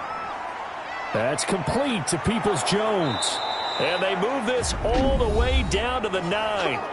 The Browns will quickly use their third and final timeout, as it'll come with 15 seconds to play in the first half.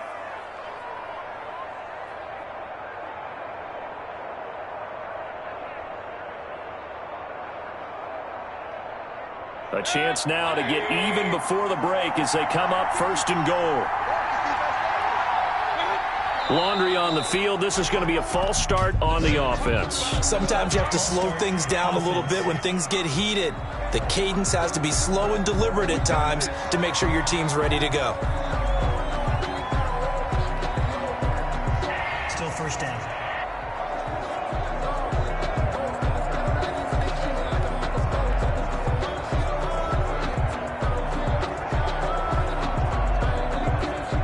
False start knocks them back behind the 10 now as they'll try again, first and goal.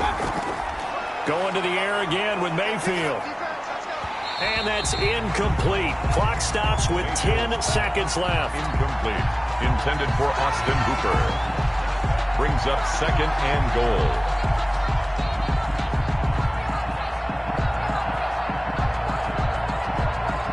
An incomplete pass on first down. Here's second and goal.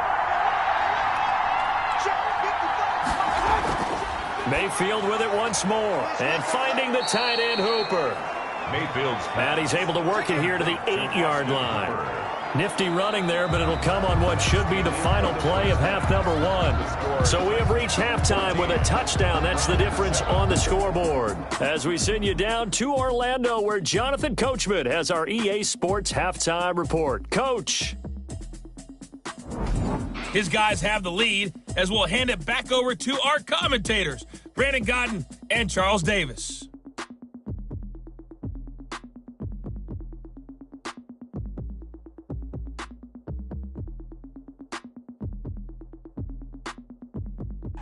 Okay, Coach, appreciate it. A one-touchdown game here as we get set to resume play in the second half.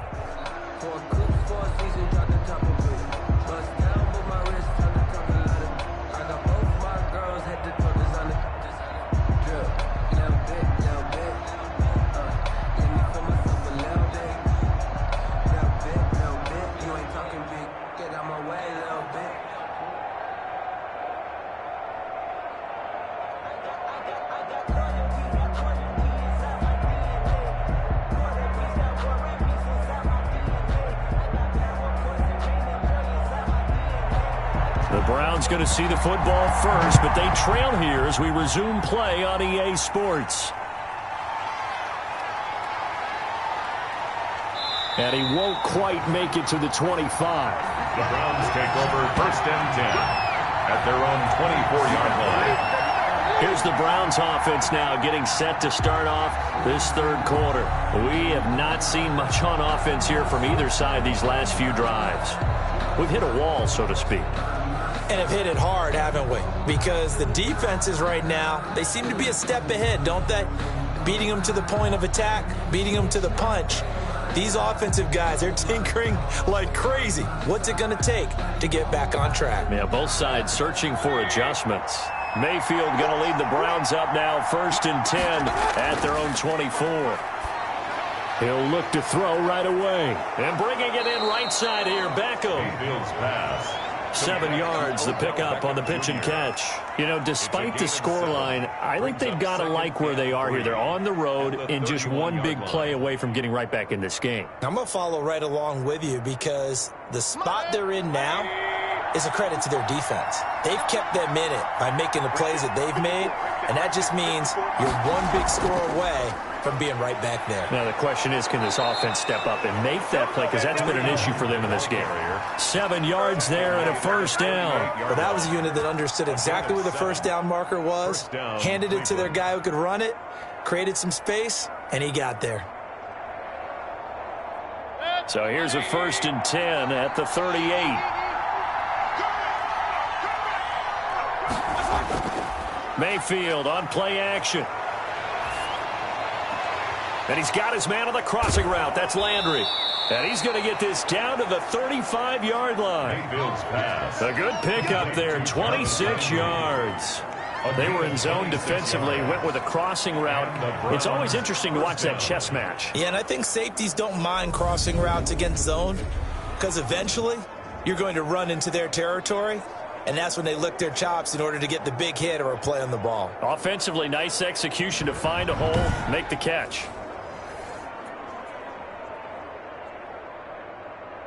So operating from Tennessee territory now. Here's 1st and 10 at the 35-yard line. Mayfield to throw it. Got an open man. That's David Njoku, the tight end. Mayfield's pass. Complete to David Njoku. Well, they were unable to make anything really big out of that, but it's not a bad idea to find your tight end and give him an easy completion and keep moving things forward. Almost as bread and butter as a good running back dive play.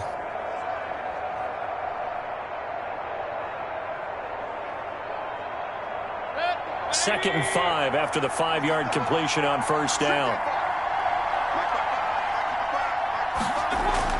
They go play action. Mayfield. Open man is Higgins. And they move this all the way down to the 9. A good pickup there, a 22. And another thing that makes a comeback route really effective is that oftentimes after you've made the initial move, receivers breaking away from the defensive back, and that makes it a really tough play to defend. And a nice chunk of yardage picked up there.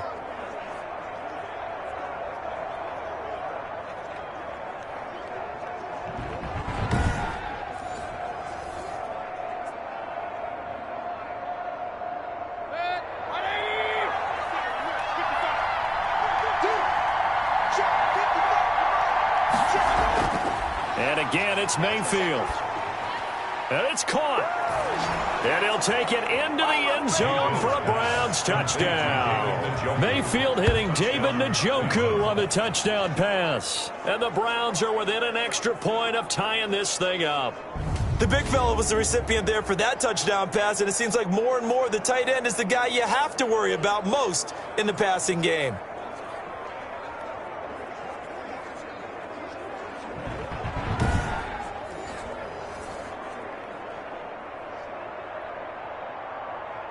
Now Parkey for the extra point.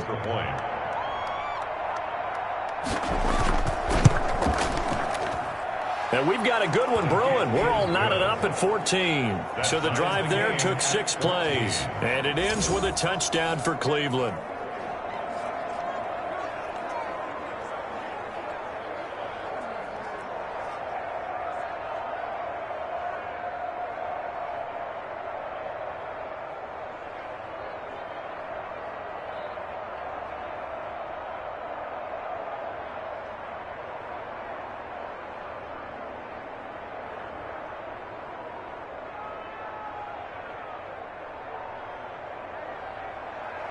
So a tie ball game here as the kick's away. Taken in at the 3.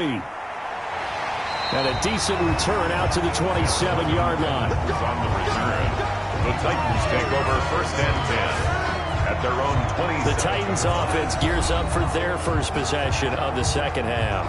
And their lead has evaporated in this 3rd quarter. It's tied once more as they begin with a 1st and 10.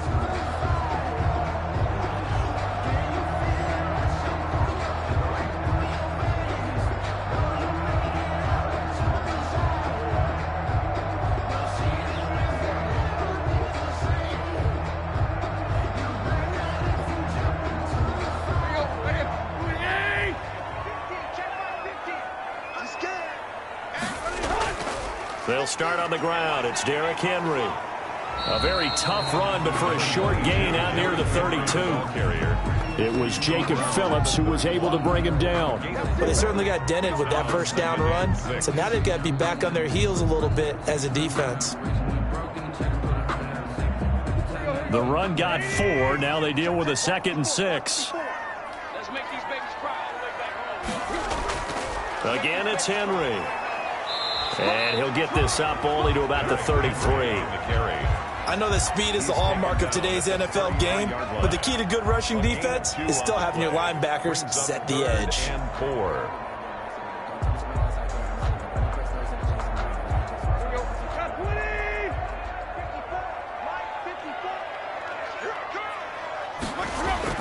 From the gun on third down, Tannehill. He's got his tight end, Anthony Ferkser. And he will have a Titans first down as they're able to get the third down conversion. His first catch, and it's a pretty big one. They get the conversion on third down. Well, a lot of times when you get a manageable third down situation like this, you have to think about your tight end, and he comes through for him, picking up the first down.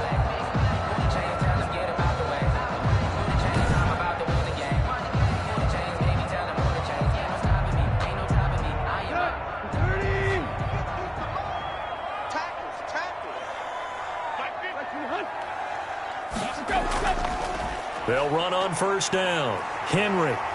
And they'll get him down as he's inside the 40. Another nice gain, 13 yards that time, and another first down. That was good, tough running right up the middle. And if the defense can't penetrate and make him slow his pace or change direction, that's often the end result.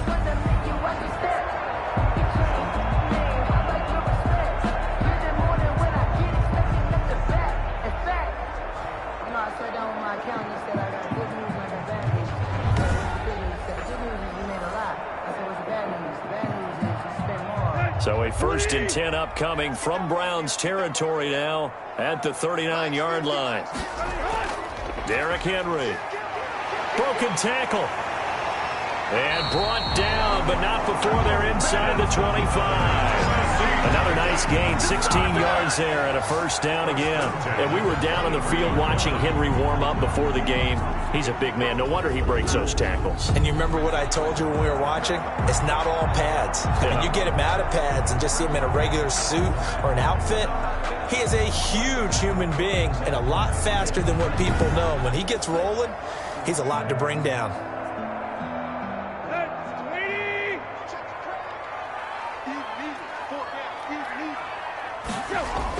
On first down, it's Henry. Yeah, he'll work free from one tackle, but that's about all as he's taken down. And give the tackle to Anthony Walker. Well, partner, they've been running it well the entire game, and the big guys up front, they're a huge reason why. And now they're reaping the benefits as they continue to open up big holes and gain nice yardage. Right there, 54, right there. On second down now, it's Henry. And he'll go down here at the 12-yard line. 7 yards there and a first down. I remember watching Derrick Henry come out of Alabama and sitting with some scouts, and one of the debate points with him was, while at Bama, how often did he have to deal with contact near the line of scrimmage? They were so good up front that he often got to the second level pretty easily. I think he's starting to answer those questions with runs like that. He's a physical guy. And they'll lose yardage here. They go backwards to the 13-yard line. They'll lose a yard there, and it's 2nd and 11. Loss of a yard brings up 2nd and 11 at the 13-yard line. You can fall or you can stand firm. I'm a real one, so I ain't concerned. I'm fully built for this life. I think I earned all my stripes. I don't believe all the hype. Get back on my feet and get right. Watch him work, watch him pace, watch him lurk, can't relate. Watch his skirt out the mud, out the dirt, above the waters, in the mercy, out the gate, on site, red, free, red, tight, set the watch. And that is going to do it for this third quarter of action. This is the National Football League on EA Sports. That's the reason we ball for. Circle round twice for the encore. If you know, you know.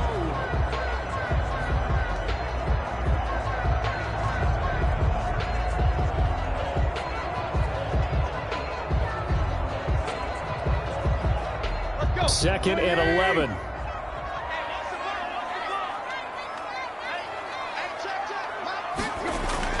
Henry will get it. He's been busy today. And he's going to work this one down to about the 5. 7 yards on the carry. Make it 3rd and 4 coming up. Well, partner, I know this type of running back. I mean, this size, this intensity usually gets better as the game goes on. I just tell you from experience, the first few quarters, oh, you're eager. You come running up there, I'm going to tackle this guy. By the 4th quarter, you're coming up and thinking about it. And D-line wearing down fourth quarter. Yeah, that's not a guy they want to see consistently. This will be play number 9 of the drive here as they need 4 yards on third down. Out of the gun, Tannehill. To the goal line, but it's incomplete. Denzel Ward right there in coverage to get the hand in. That's a nice job there because you've got to play the ball, not the man when in coverage. That'll keep you away from a lot of needless penalties, and he's able to knock that one away. So here we go. Maybe the biggest kick of the game forthcoming. This to break our fourth quarter tie. McCann's kick up and good.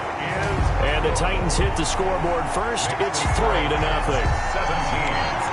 Browns 14. So the drive here ends with a field goal. It does give them the lead, but this one's still certainly a long ways from over. It definitely puts a lot of pressure on your defense to hold the lead, right? They're happy to have it and happy to be out there trying to do so. But I know as a former player, in the back of their mind, they're thinking, why don't you score the touchdown and seal this thing?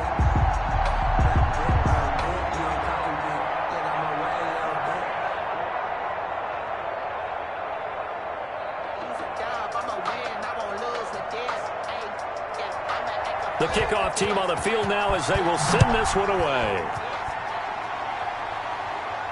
Here's Landry. And he's up across the 25 and down at the 28. Over first and 10 at their own 28-yard line. Ready to take over again on offense. Out comes Cleveland. And now they find themselves trailing following the field goal. Still a good amount of time in this fourth quarter, but this drive very well could determine the outcome of this ball game.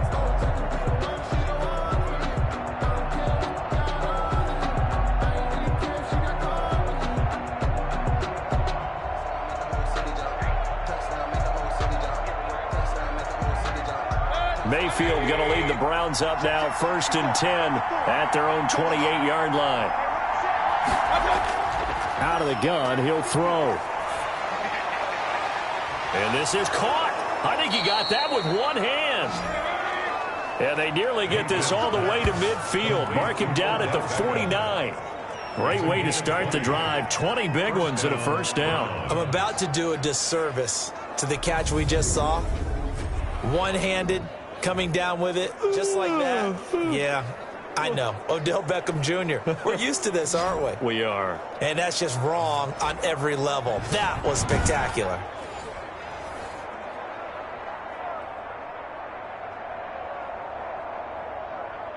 So one play, and they're already just shy of midfield. To throw, Mayfield. Escaping the pressure right. And he'll go down, but not before getting this inside the 30. 23 yards on the tuck and run. All right, partner, I'm a defender, but I've got to express my admiration there. Moving around, making it happen, and instead of worrying about protecting himself, he goes and gets the first down. I've got to give it to him on that one. Normally, you don't want your guy taking shots, your quarterback, but it's winning time here in the fourth quarter. If he needs to make those plays with the legs, go ahead, right? Yeah, no doubt about it. At this stage of the game, all protections, they're off. Back-to-back good plays have him on the move on first down. From the gun, Mayfield letting one go deep for the end zone. And that's going to wind up incomplete. However, we do have a flag down. Let's check in with our referee. This is unbelievable. So the pass incomplete in the end zone, but contact and pass interference. And now where does the ball get placed? At the 1-yard line. 1-yard line. They gave up excellent real estate on that one. That's going to work really, really well for the guys who threw it. Only way to get the lead here, of course, with a touchdown, and that's what they're gunning for on first and goal. They'll give it to Chubb, and he takes this one in for a Brown score. Touchdown. Taking it in from a yard out, and once again the Browns are back in front. And nothing special there. They show they were going to run the football. They ran it. They got it in. Like old-time football, right? Hey, this is exactly what we're going to do. Straight-ahead power, and they got it done.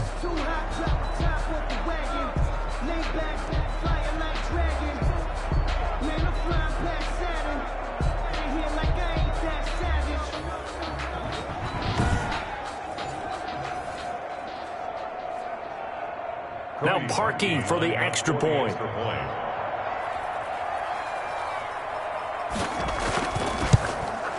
It's up and good to make it 21-17. So they only needed 3 plays on that drive. And Nick Chubb, the one to finish it off, as he does so with a touchdown run.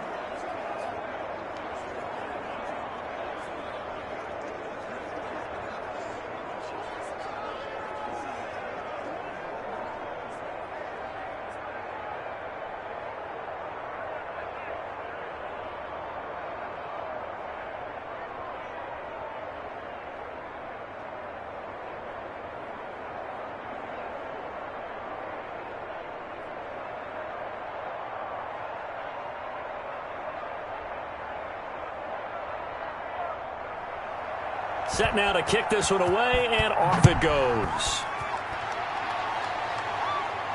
This taken in about 4 yards deep. And no return here for Evans as they will bring this out to the 25. Here's Tennessee ready to begin this drive offensively. And they will be looking to answer the touchdown their defense just surrendered. Still a good chunk of time remaining here in the 4th quarter and a chance to regain the lead in a tight one.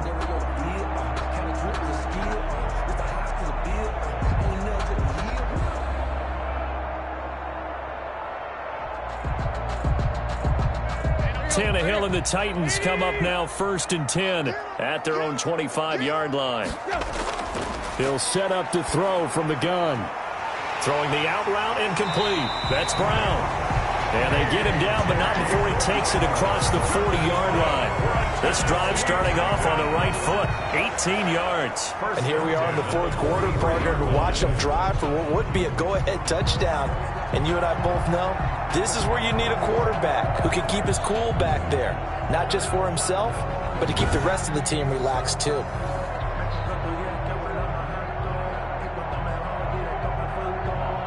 Clock running, under 4 to play now as they come up on 1st and 10. Right there. 54. Now Tannehill. And now he lost the football. Tannehill loses it. And this is picked up by the Browns. Past the 20. And he's into the end zone. It's a fumble return for a Browns TD. This was a close game. They needed a little breathing room. Boy, they got it right there on that return for a touchdown. Yeah, we would say that this could be huge. Forget it. It was huge. Gave him a comfortable lead.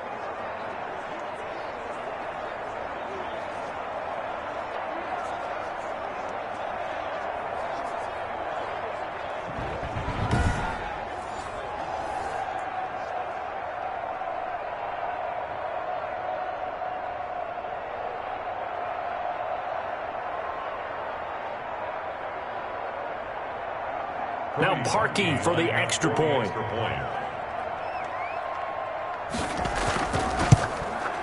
And that one pushes the lead up to 11. So not only the cough up, but then the pickup on the other side, the scoop, and the score the other way.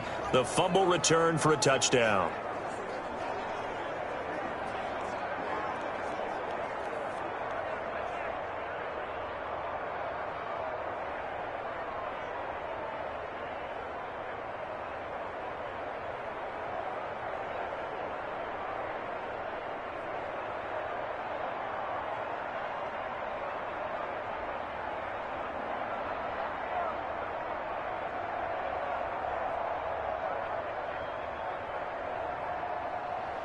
So here's the kickoff now as they'll get it again following that fumble return for a score.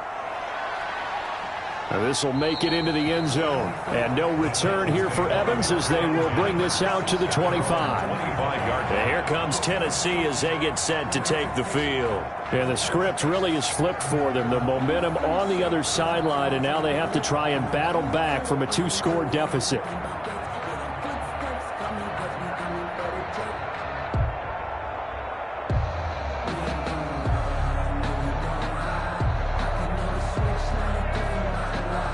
Tannehill and the Titans come up now 1st and 10 at their 25-yard line.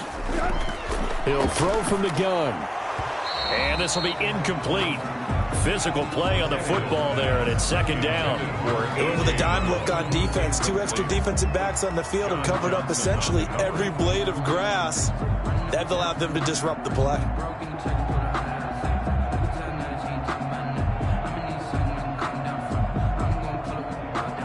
An incomplete pass leads to 2nd and 10 from the 25. Back to throw, Tannehill. Johnson with a completion over the middle. And from the 25, they work this to the 29, a gain of 4. 4 yards the gain, and it'll bring up a 3rd down. They're giving those short little routes, tackled him in bounds, too. They're just not wanting to get beat over the top. Yeah, and if you can't really get downfield, take the short routes. But now you got to have guys who can actually break tackles and increase those gains. Throwing on 3rd down, Tannehill. He'll have a 1st down past the 40. That's taken in, complete to Reynolds.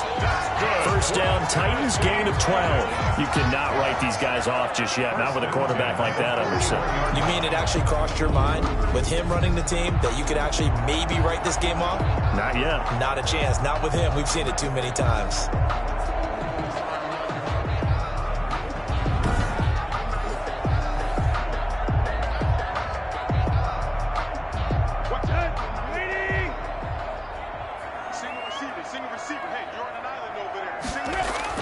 On 1st down, Tannehill.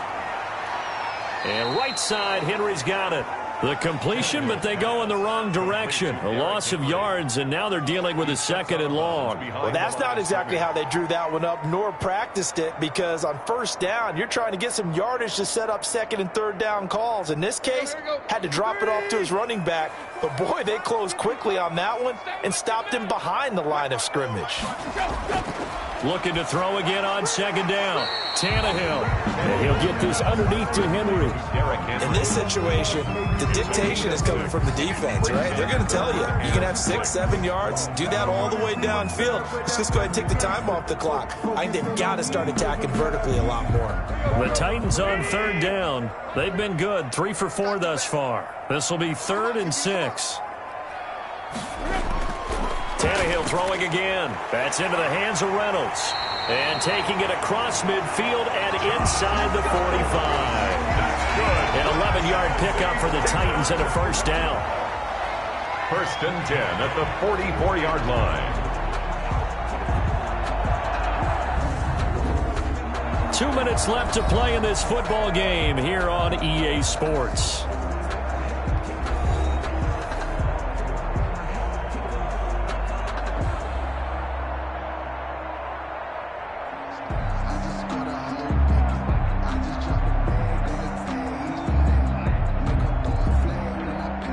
So the Titans in possession of the football here as we get you reset. And let's see what they've come up with offensively after having time to talk it over. Now a nice throw here right side. He hauls it in. And past the 35, he'll be dropped a yard or 2 shy of the 30. Another nice gain, 13 yards that time, and another 1st down. 1st and 10 at the 31-yard line. Now Tannehill saying, let's get to the line. 54, right there, 54, Mike. I got you. On 1st down, it's Tannehill. Over the middle, complete. That's Johnson. And they'll get this one down to about the 20-yard line. Another catch for him there. This one good for 11. 1st down. Of course, remember, you need a touchdown here and a field goal. Doesn't matter the order, but they have to get it done and get it done fast. 1st down now, but that clock rolling. From the red zone now, Tannehill. And that one falls incomplete, breaking his string of 7 straight passes completed. So it looked like maybe his 3rd or his 4th read on his progression. Just trying to find his outlet man that time. Ends up leading him just a bit too much. After the incompletion, here's 2nd and 10 from the 20. To the air again, Tannehill. Henry's got it out on the left side. And able to get this down inside the 15, either the 13 or 14 before he's out of bounds. They get 7 out of that, so they're left with a 3rd and 3.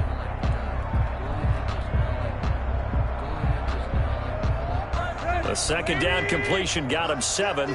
Now here's 3rd and 3.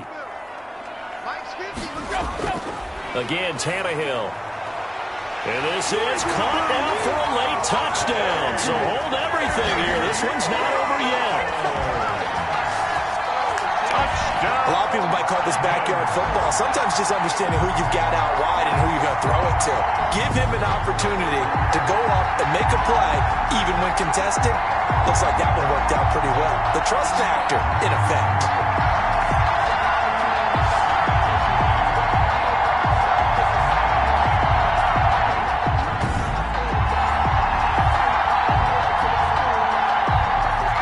There's certainly some importance to this one now. After the touchdown, they could get this down to a field goal with a 2-point conversion. They'll try and run it in with Henry. And he will get into the end zone to shave 2 more points off the deficit. So the deficit now 3 after the huge conversion, but they need to get the football back. So this is where special teams really comes into play, because getting the ball back, it starts with this next kickoff. How do they get downfield? Either jar it loose or get the ball back themselves. That's going to be key for them.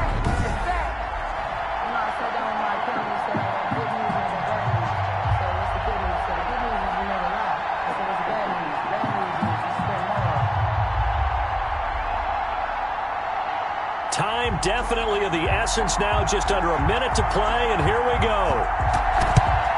And this will be recovered by the Browns hands team, and that should just about write a finish to this one. The risk-reward of the onside kick. When you don't get it, the risk comes out to play, and here they gave up great field position. And that's the key to everything, because you're trying your best to press advantages when you have them, and field position leads you to that type of play calling, and whether you want to blitz or whether you want to throw the ball deep, those types of things. Now they've given up that type of field position, the advantage is switched to their opponent.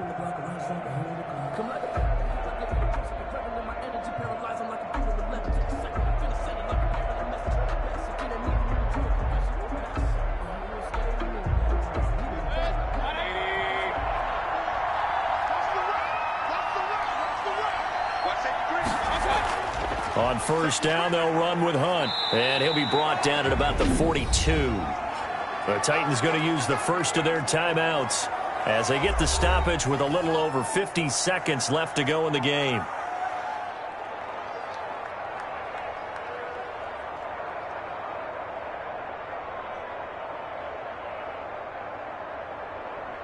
Have to imagine this will be on the ground as well as they come up 2nd and 7. Back to the ground. This time it's Chubb. Now Tennessee going to use the second of their timeouts as they get the stoppage with just under 50 seconds remaining in the 4th.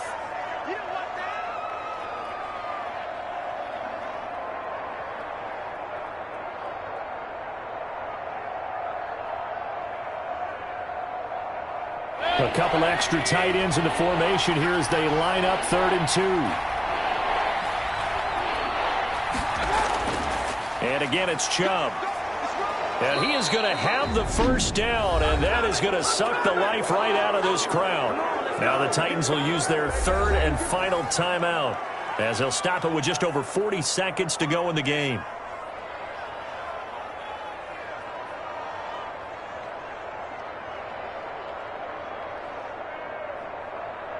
Ball up to the 35 now as they come up on 1st and 10. The Browns in victory formation now as they take the knee. Yeah, it's fun to kneel down in front of your home crowd, but when you go on the road, that band of brothers attitude, right, just us against the world, and get it done, how happy are they? I remember a coach at a previous stop telling me, you get a win on the road, doesn't matter the opponent, get out of there like you stole something, and they did in this one. Down to one knee goes Mayfield, and that's all she wrote.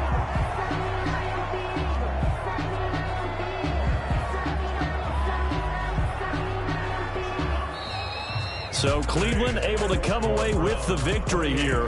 And they were buoyed, Charles, by a big second half that put this one on ice. So you get the sense that whatever was said at halftime obviously hit home. I think it's a little bit more than that, though. Obviously, there are words that are said, and, hey, come on, guys, we have to play better. But sometimes it's just sharpening your execution, sharpening your focus, and maybe doing the things you practiced all week without major adjustments, just doing them better. And that got it done in this one.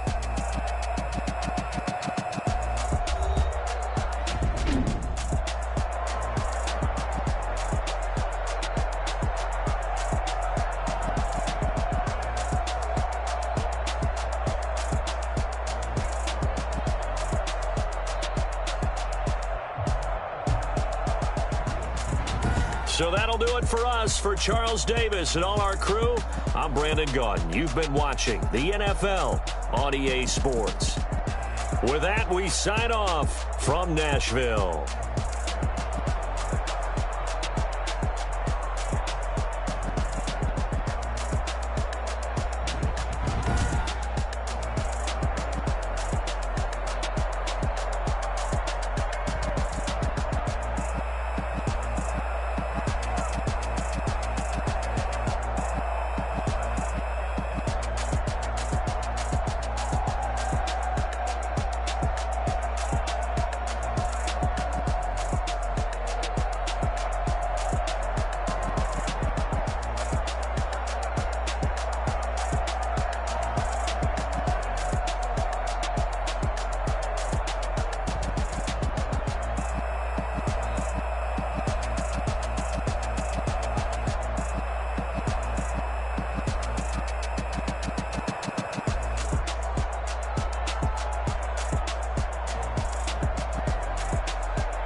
Tonight,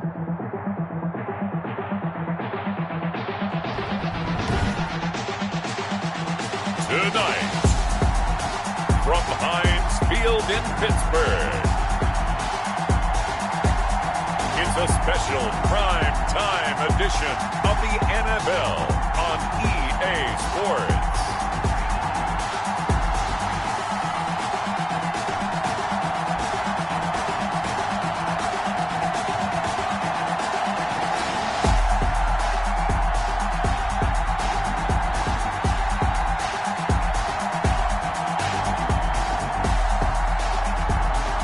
Roethlisberger and the Pittsburgh Steelers versus Ryan Fitzpatrick and the Washington football team.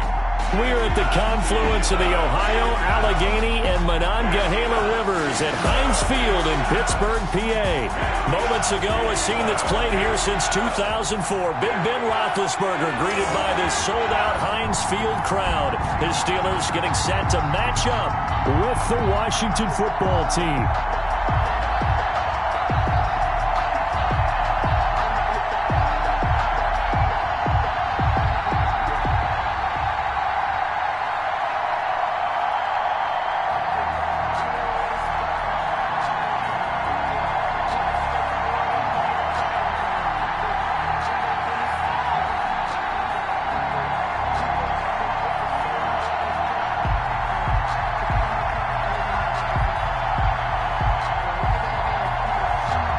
They will send this one away. Here comes Johnson on the return. And not much happening on the return as he'll get this to about the 23. And here comes Ben Roethlisberger out onto the field ready to lead this Steeler offense. We talk so often about his physical attributes. Of course, then plays and get outside of the pocket. Top 10 in career NFL passer rating. And he's one of the top 5 winningest quarterbacks in NFL history. That's pretty darn good.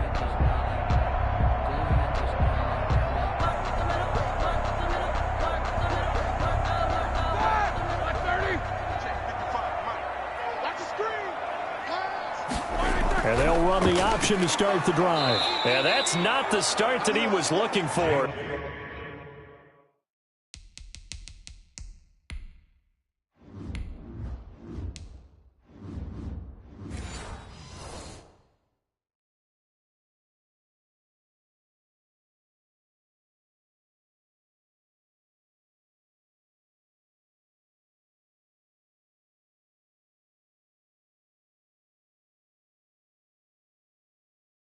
He's going to be met and dropped behind the line. Okay, there's a tone setter. First play from scrimmage, stuff him in the backfield. You know what they were doing last night in the hotel room?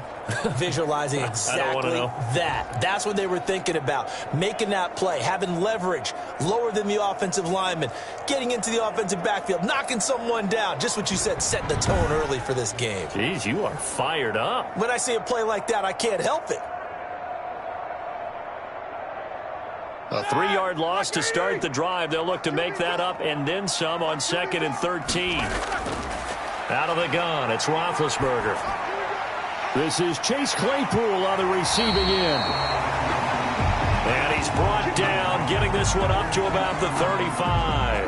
Now after the completion, we're going to get a timeout, an injured player. Well, he gets attended to. We'll step aside.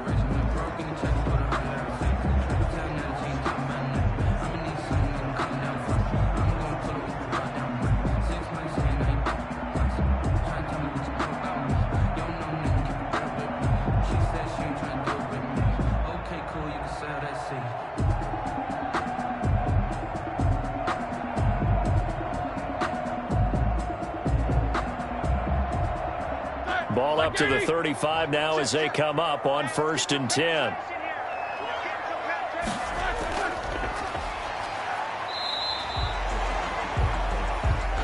Two yards on the carry there. It'll be 2nd down. And the big fella stuffed that one up in a big way. I think doubling him has to be a priority because you can't move up to the next level if you don't take care of him first.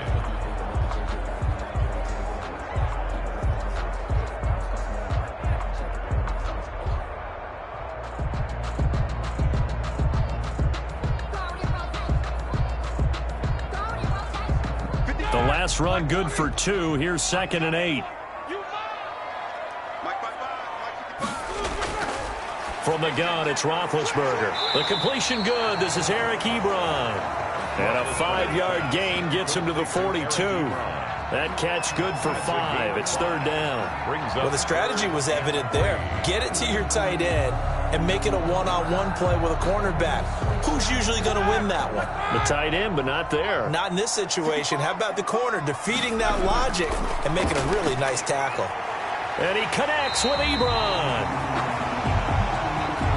And he will have a Steelers first down. They needed 3. He doubled that. He got 6. That throw's not going to get them a whole lot, but that really didn't matter, did it? They got what they needed on that throw. Picked up the first down, and I'm going cliche here. Game of inches, partner. Absolutely. And you talked to me a lot about opening drives, how key those are to set the tone. You kept the drive alive. 3rd down conversion here is big. 2 first downs have them up near midfield now on 1st and 10. Now a handoff here to his running back. And he's got it across the midfield stripe and into Washington territory. It's a 6-yard pickup, and it gets him to 2nd and 4.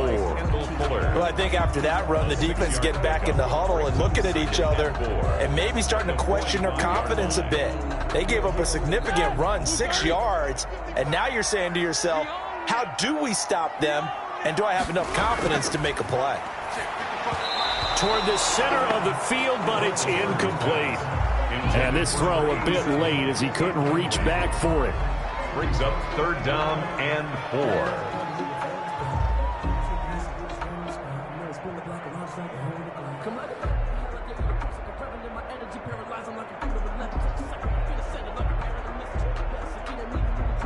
Here's the 7th play of this drive. This is 3rd and 4.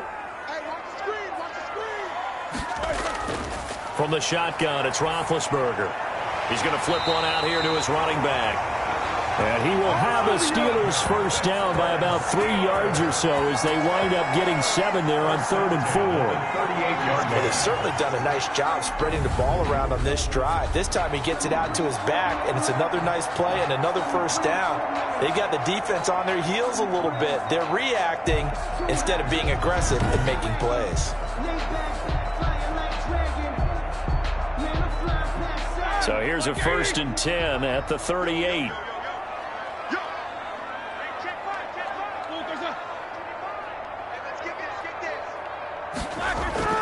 Roethlisberger will throw. Open man, completes it to Smith-Schuster. Roethlisberger's pass. He'll be hit down at the 33, 5 yards on the play. A gain of 5 brings up 2nd and 5 at the 33-yard line.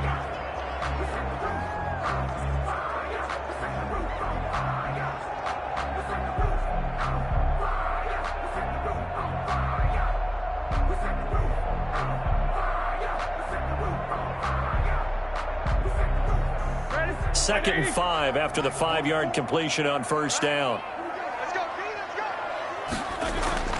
Again, it's Roethlisberger. And his throw is incomplete. Chase Claypool, the intended target. And it's 3rd down. Incomplete. Had an open man that time, but ended up putting a little too much heat on it, don't you think, partner? Absolutely. Just needed a touch more air under it. Instead, he fired an absolute bullet. It's been a pretty long opening drive. This will be play number 11 coming up on 3rd down. Ben to throw again. Strong coverage by Washington, and now 4th down. So 2 3rd down conversions on this drive, but not able to get a 3rd, and now they deal with 4th down.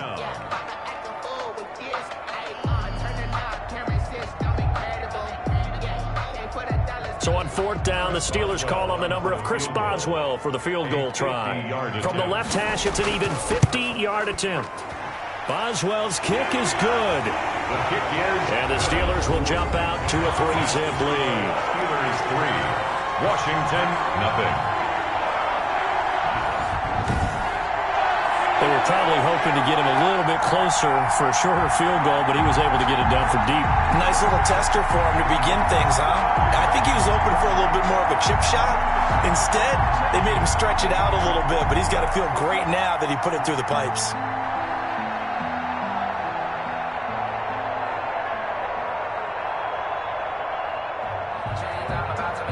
Boswell to kick After the successful field goal try, here's Boswell to send it away.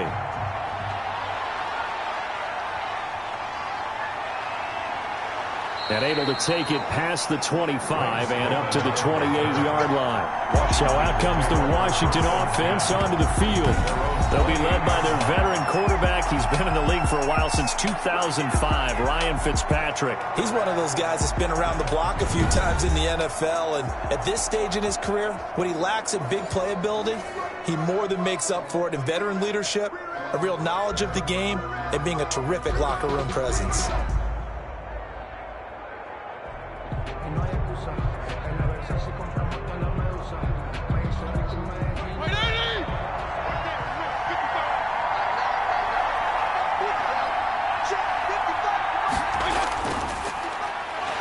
And they take him down, losing yardage back at the 27. Officially, it's a 1-yard loss. That's going to bring up 2nd and 11. Sometimes being a linebacker in the middle of the field is kind of like being a doctor on the field. You got to make the right diagnosis. Here he correctly sets his run and shoots through to make the play in the backfield.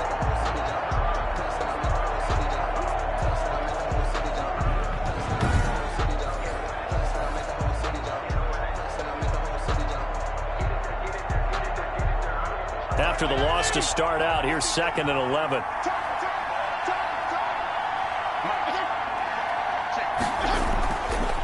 And he'll give it here to his running back.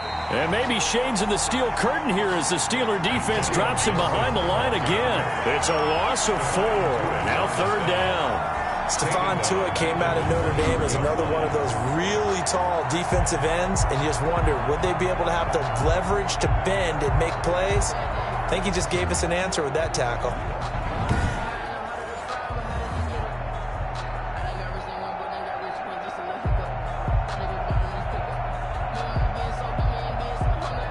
So time to start going in the other direction as they come up now 3rd and long. From the gun, Fitzpatrick. Oh, he almost picked it. Nearly a turnover there on their opening drive. And that's a throw he'd like to have back. Now 4th down. So the defense able to get off the field here on 3rd down. And it's one of the goals of the game. They've got to be effective on passing downs. It's one of the few things defenses chart. How did we do on 3rd down? That's a nice start for them in this one. And now the punter, Tress Way, as he sends this one away. It's a 43-yard punt, a return of 5. And the Steelers will go on offense here, 1st and 10. So Pittsburgh retakes the field for their 2nd offensive possession. And they split the uprights last time for 3. They've got the lead. They're not going to play this conservative. They're not hoping for another field goal. They're hoping for a touchdown. I'm with you on that one. I like where your head is. I like the way you're thinking, because you're exactly right. Trying to sit on a lead and play that way, that doesn't work too well for most teams. Run your offense. Run what you do best. Exactly. Put it all the way down and try to increase your lead in a big way. And the best way to do it, touchdowns. Big Ben and the Steelers with a 1st and 10 at their 35-yard line. They'll start the drive with Samuels. And he gets this one to midfield before he's brought down. 15 yards is the pickup there, and the drive starting very nicely. 1st down. Usually we see runs like this as the defense breaks down later in the game, but this guy is setting the tone early, running through all types of tackles and put the defense back on its heels.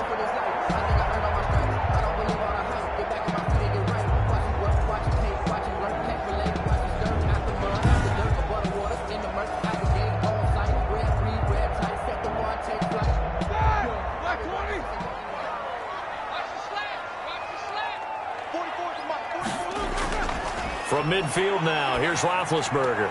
Completion here to Claypool. And he's out of bounds as he gets this down to the 45. 5 yards on the catch there, brings up 2nd down. Timing is everything, and they work on this cut all the time. They work on all the timing patterns, and this time it paid off for them. Worked him to the center of the field, cut it to the outside, ball's delivered, gets both feet down for the completion. To throw again on second down. Roethlisberger. That one into the hands of his tailback, Samuels. And they're going to have another first down here as the tackle's made at Washington's 9-yard line. It's 36. Another catch for him there on this drive, Brandon, and it looks like they're going to utilize him out of the backfield any way they can. Training staff takes a peek. We'll take a break.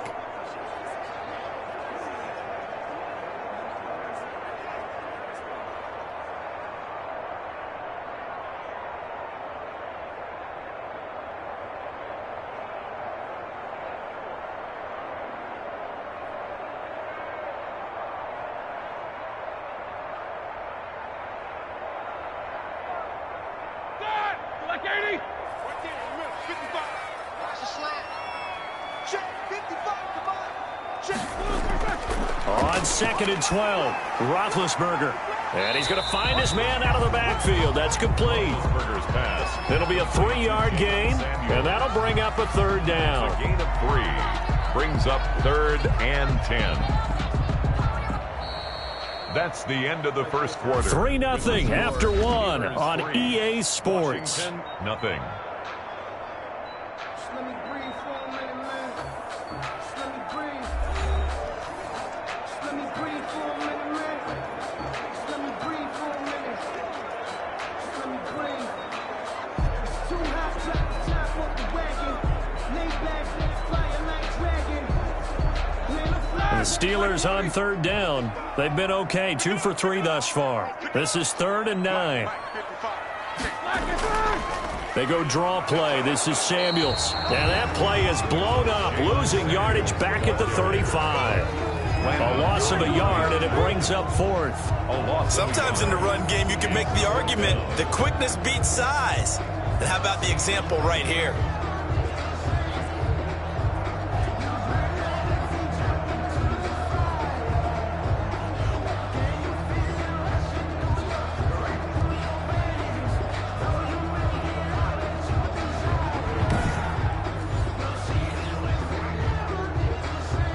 And for the second time tonight, this field goal unit comes out here. This will be kicked from the 42. It's a 52-yard attempt. And Boswell's kick is good. Kick is good. And that will make it 6-0. Steelers 6. Washington, nothing. These kickers now, it's like we take them for granted. Kicks like that used to be such a big deal, and now you just expect them to make it. Yeah, you're exactly right, and we shouldn't take them for granted. But I have a theory about it. You want to hear it? Yeah. They are more athletic now than ever before. Talk about kickers.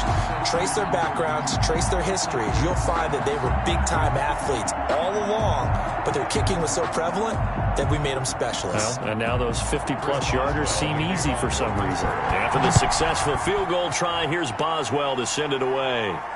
This will make it into the end zone. And he'll decide to not bring this one out as their drive will begin at the 25. Now Washington going to retake the field for drive number 2. They are still in search of their first points in the ball game, but only down 6-0 as they begin with a first down.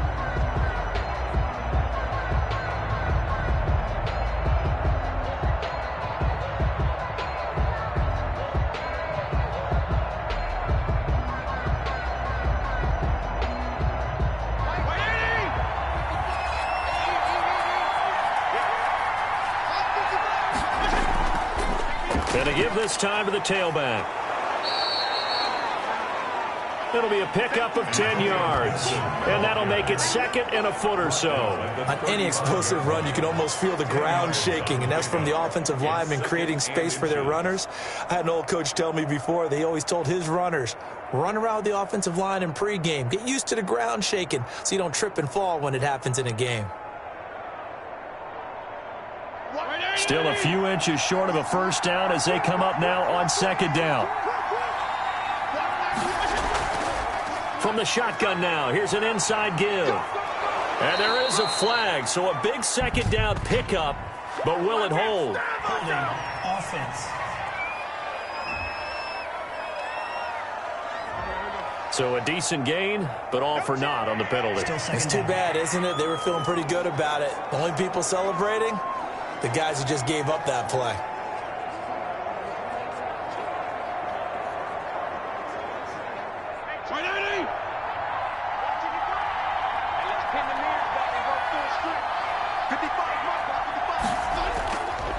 Now a handoff here to his running back. And he'll get it out near the 40 to the 39. 6 yards the pickup, and that's a first down. But we always talk about good down and distance, allowing offenses to expand their playbook. Well, 2nd and 2, that means your playbook's wide open. You can run just about anything. But a lot of times the play caller, he just looks down at his sheet, sees the short yardage runs, and goes to one of those. Fitzpatrick now to throw on first down. It's a short one here, complete to the tight end. And he'll be taken down, but not before he works it past the 50. It'll go as a pickup of 14 and a Washington first down. And what a nice example there of a tight end doing exactly what he needs to do. How about how he worked his way to the outside, made sure he secured the catch, and then anything after that, we count that as a bonus. And indeed, he gets enough for the first down. Fitzpatrick throwing complete. Broke through some contact, but unable to reach the 40. A gain of 6 there on first. Fired that one in there, able to make connection on a nice in route. With those faster passes when they're going that fast, any hesitation as a quarterback that the deflection, if you miss, might be bigger and lead to an interception? Yeah, and the deflection works both ways. Maybe a defender gets a hand in the way and it pops in the air. And sometimes you throw it so hard your receiver can't handle it, and he pops it up in the air for the defenders to grab as well. But a moot point there as they were able to connect. And this time not quite to the 30. It'll be down at the 31-yard line. A gain of 9 yards to pick up there, and it's a first down. In so many ways, throwing the hitch route is actually one of the safer things an offense can do. Get the ball out to the receiver as fast as possible, hope he's got man-to-man coverage, and hope that his athleticism wins on the perimeter. They'll run on first down. Gibson. It's a pickup of 4, and it'll bring up second down. Well, if you're a football guy, that's a pretty run because everyone is in sync right there. Obviously, the guy carrying the ball, but how about the people up front? Leverage, athleticism, they created some nice space for him.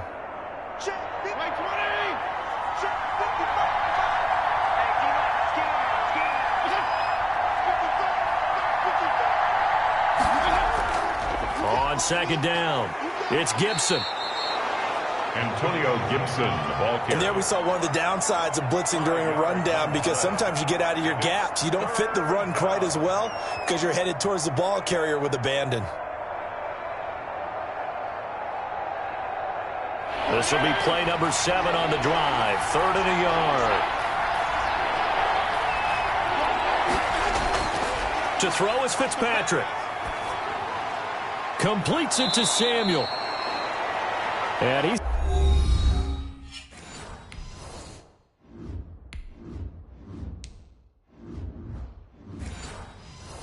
got a fighter. They found a gap there on the post pattern, and it was in the middle third of the field. And that's really difficult to do because ordinarily the safeties are back there to prevent that happening. But they found they do have the final call now.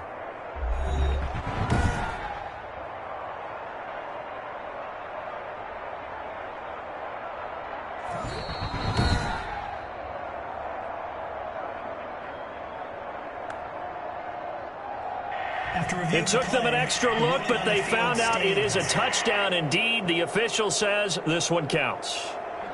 Dustin Hopkins on now to add the extra point.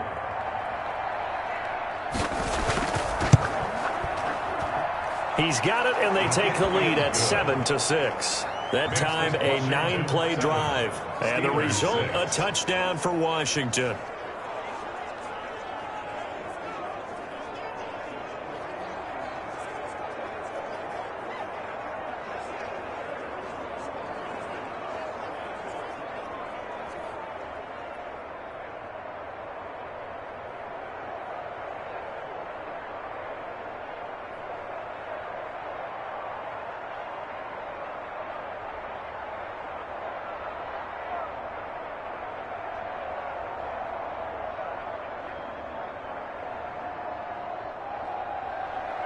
Out is the kickoff unit as they run up and send this one away. Johnson now returning. And makes it across the 20 as his guys will set up shop at the 23-yard line. The Steelers take over 1st and 10 at their own. And Pittsburgh getting set to take the field. They've probably got some adjustments to make because they've moved the football okay at times, but they haven't been able to get anything consistently going, have they? What you worry about is it almost turns into a basketball game where one team's coming down and hitting threes, and you're coming back and getting twos, and you steadily lose ground. In this situation, you're talking about touchdowns to field goals. They want to put it in the end zone and put those sixes on the board. Yeah, they've been settling. That's why they're down on the scoreboard right now. Now it's Roethlisberger. Ebron with it over the middle. And this will go as a gain of 7 as he gets it to the 30-yard line. 7 yards to pick up there. Well, it's time for them to be good teammates right here. And what I mean by that is possess the ball for a little while. Get at least 2 first downs. Give their defense a chance to settle down a little bit after they give up a touchdown. Throwing again on 2nd down. Roethlisberger. And this one taken in on the right sideline, but not in the field of play. They say it's incomplete. The throw led him a little too far. It brings up 3rd down. Well, sometimes those cliches really come true, don't they? When they talk about it takes all 11 to play good defense. We've seen that in this ball game. I think the secondary has to be singled out, though. They are in the presence of every receiver whenever the ball's thrown. And this one, they help force another incompletion. And that's going to be incomplete. The contact there enough to jar that ball free, and it brings up 4th down. That's an excellent job right there on 3rd down. Like any defense, you never want to let them get anything started, and that would have been a 1st down. Instead, you saw the contact on time, no penalty, and before this drive could get wings, it's 4th down. Barry on to punt as he gets this one away. It'll be a net of 39, 41-yard punt, 2 on the return. And it will be Washington football now with a 1st and 10. So out comes Washington's offense to take over. And still plenty of time remaining here in the half, more than a minute. And we'll see if they just want to protect that lead or try to add on to it. Well, with as much time as is left on the clock, I would imagine it would be the latter. I think they're going to try and add on to it. So what they're going to tell the team is very simply, if you can get out of bounds after making a play downfield, terrific. If you can't, everyone hustle to the line of scrimmage, either run another play or clock it and start over again.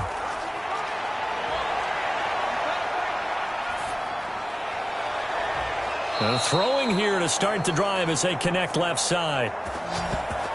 And he'll be out of bounds, but able to get it up past the 45. An ideal beginning of the drive there as they'll get 20 and a 1st down. Washington. In today's football, where receivers break tackles, make people miss, get upfield for the extra yardage, when you see a play like that where it's caught and he's dropped on the spot, that's a big-time play by the defense.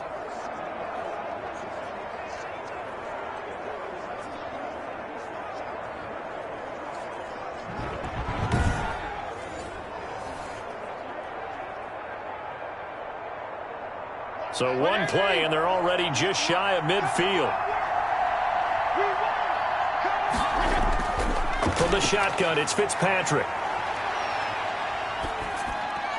And that is incomplete. He couldn't hold on through the contact. Brings up 2nd down. Even without a ton of pressure in his face, it just shows how difficult it is to pick apart his own defense. Those guys are sitting back, and they're not playing receivers as much as they're playing the eyes of the quarterback and when he delivers the ball. An incomplete pass on 1st down. That leads to a 2nd and 10. Throwing again. Fitzpatrick. And he fires one that's intercepted. Picked up by Minka Fitzpatrick. And he brings this one back. It's a pick 6 for a Steeler touchdown. Charles, I'm looking at you, and understandably, your mouth is wide open in disbelief. What were they thinking? That's going to be one of the great mysteries, but I do know this. When they went out on offense, I will guarantee they told them, don't just make anticipatory throws. Make sure you see it before you throw it. Didn't happen here. Trying to protect that lead, and now they gave it up.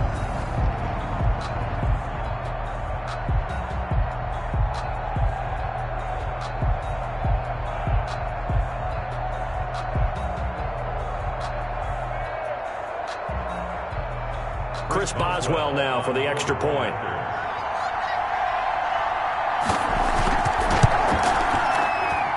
And he puts this one through as the lead moves to 13-7. A heck of a play there defensively, getting the interception, navigating his way into the end zone for the touchdown.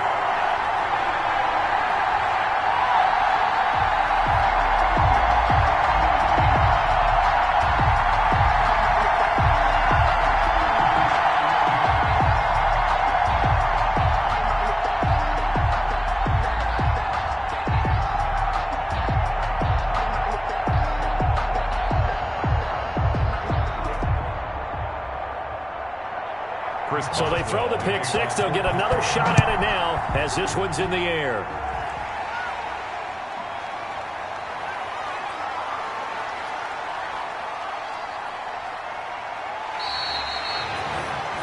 Washington takes over 1st and 10 at their own 25-yard line.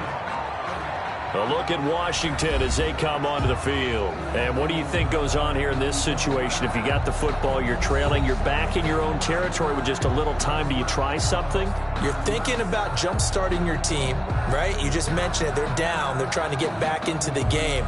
But you got to figure, if something goes wrong, you may have put yourself in a spot where you may not be able to come back in the second half. Managing risk, this is a big decision here.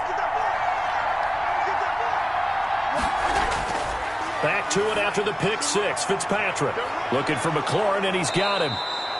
And they get him down, but not before he takes it across the 40-yard line.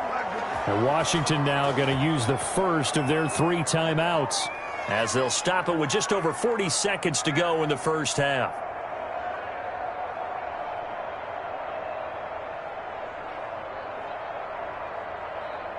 One play has him up past the 40 already, and another 1st and 10. Working out of the gun, Fitzpatrick. Oh, hit as he throws there, incomplete. Antonio Gibson, the intended target, but it's going to be 2nd down. To this point, I've been impressed with the work defensively. They have not allowed a lot of receivers to run free. And there's another example, another incompletion. Here now is 2nd and 10, again from the 41. To throw again, Fitzpatrick. Got a man, it's Gibson, complete. Now Washington going to use the 2nd of their 3 timeouts as they'll stop it with a little over 30 seconds to go in the first half of play.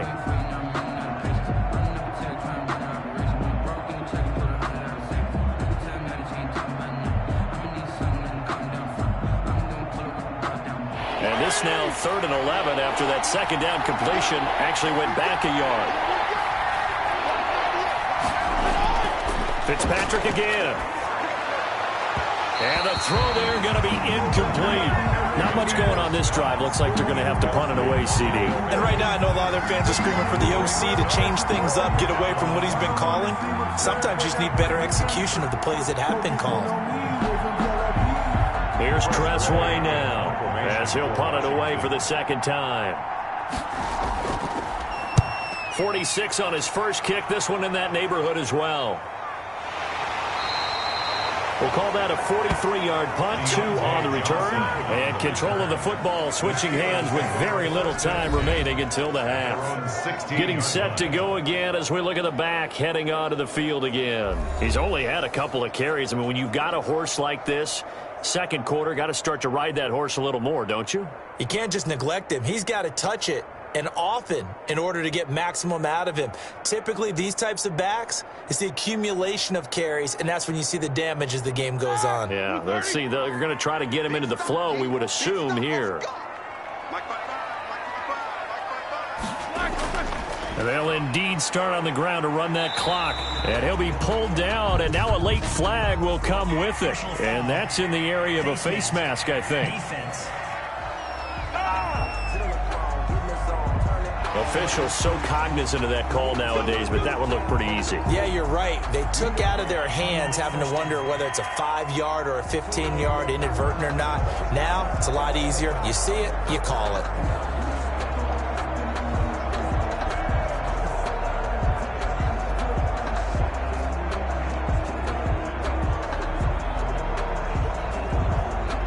So a big penalty there on the face mask leads to 1st and 10. They'll indeed try to run it out as they start on the ground. And he'll just push his way forward for a few as the clock will run. Just a yard on the first down carry, so it's 2nd and 9. 1 yard gain brings up 2nd and 9. So we have reached halftime in what's a 6-point game at the break. As we'll send you down to Orlando, and we check in with Jonathan Coachman for our EA Sports Halftime Report. Coach. Okay, Brandon, thanks very much, and welcome in everyone to an abbreviated version of the EA Sports Halftime Report. All right, Brandon, thanks very much. Welcome everybody to our abbreviated version of the EA Sports Halftime Report. This game's had a little bit of everything thus far, and certainly plenty to look forward to, as the teams are right back out there for the second half. So we'll get right back out there as well, as we'll turn it back over to Brandon Gaudin. All right, Coach, thank you, and we welcome everyone back for quarter number 3.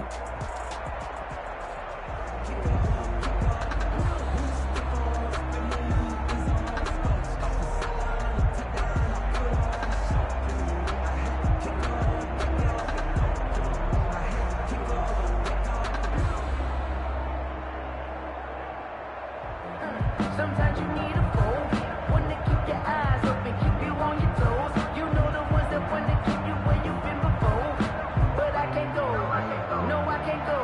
And whoa, sometimes I need a check.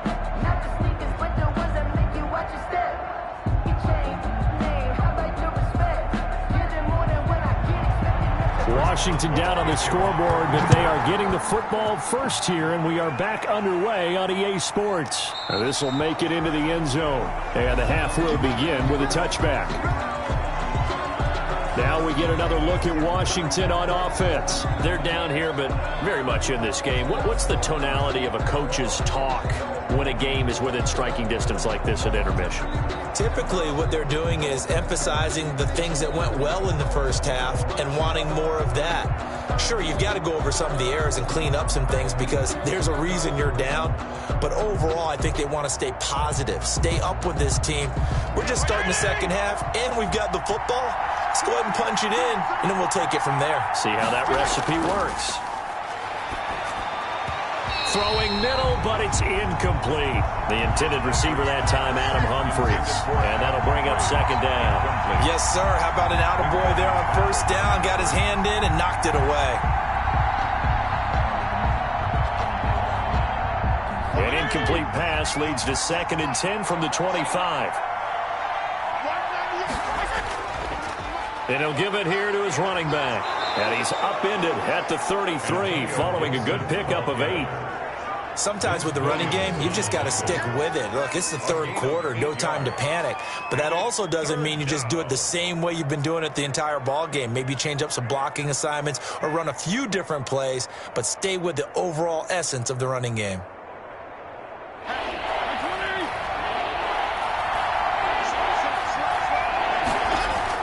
They'll keep it on the ground. It's Gibson, and he's going to be stopped short of a first down as they'll get to him at about the 33. Just a 1-yard pickup there, and it'll be 4th down. Now, they struggled to get him rolling on the ground in the first half, and that's sort of continuing here in the third quarter. Yeah, but I don't think it's time to abandon the running game. I would say keep feeding the horse, and I believe he'll eventually reward them, especially as we get deeper in the game.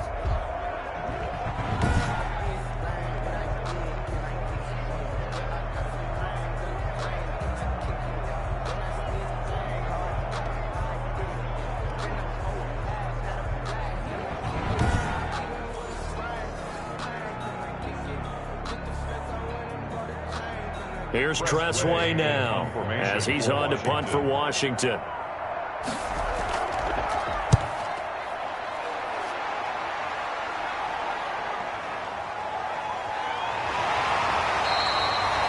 A 46-yard boot, but just 36 following a pretty decent return of 10 yards. And out will come the offense as they take over. Time for the Steelers offense now to get set for their first possession of half number 2. They were able to get the ball back here, didn't surrender any points. Now they'll look to add to that lead. Hey, how about the boost the defense gave them? Going right out on the field, shutting them down, not giving up any points, and turning the ball back over. They want to do their part now and show them a little respect and some gratitude by scoring some points. And to get a little more cushion. And to give this time to the tailback. And he is swallowed up right at the line of scrimmage. Officially no gain on the play, and it's second down. Well, we talk about defenders, specifically linebackers, keeping their eyes in the right spot. He had that eye down the entire time. And you know that's not easily done because they throw a lot of misdirection at you. They try and fool you and get your eyes in the wrong place. But you're right about... And the Washington pressure gets to him. He will go down. Montez Sweat just would not be denied. That's a loss of 7. Well, partner, we know they came out of the locker room down on the scoreboard, but I will guarantee you the defensive side of the ball got super emotional. They can come out and play with aggressiveness, with fury, because they don't have to be quite as precise, and it paid off for them on that play, didn't it? Sure did. Excellent play, really setting the tone for this third quarter.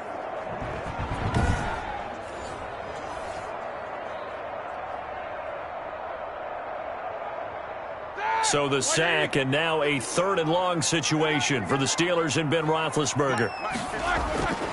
Now Roethlisberger to throw. Open man, Smith-Schuster, it's complete. And he will have a Steelers first down as they're able to get the 3rd down conversion. How about that? They weather the storm of a 3rd and 17 to pick up the first. That's a play that will likely be forgotten when you talk about big moments in this game. But plays like this are critical to keep drives going. And if points result, we'll call this play significant.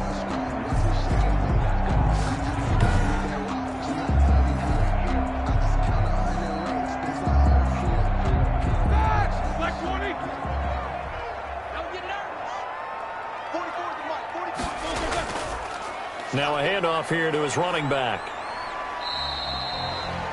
A gain of 3, 2nd down. Well, from an offensive perspective, that was a tough run because he only picked up 3 yards. Well, let's flip it over to the defensive side. They now have the advantage. 3 3-yard gains. That means they're punting the ball likely on 4th down. That's what you're looking for when you're playing defense. On 2nd and 7, Roethlisberger firing quickly here, and that's complete. That one a first down pickup of 8. Like so many tight ends nowadays, they have no problem at all putting him in the slot and letting him go to work, and that's a nice pitch and catch right there for a first down.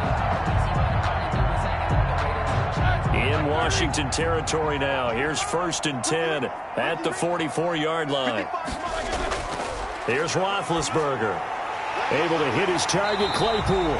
And he gets this inside the 35-yard line. 12 yards that time at a Pittsburgh first. 1st and 10 at the 32-yard line.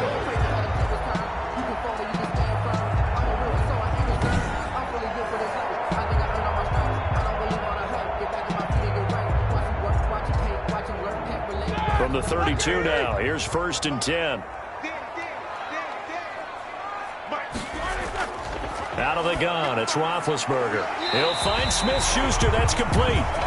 He's going to go out of bounds, but he takes this one down just shy of the 20. 10 more there and another first down. That's another Steelers first down. 1st and 10 at the 22-yard line.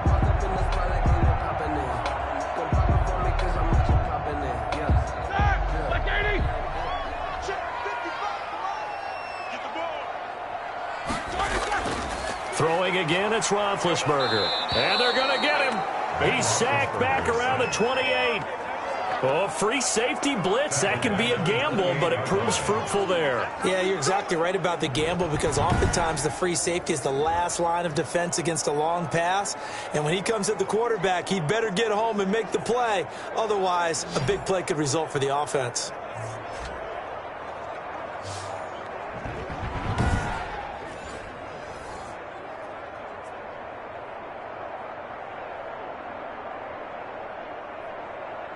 Work to be done here on 2nd and 16 after the sack.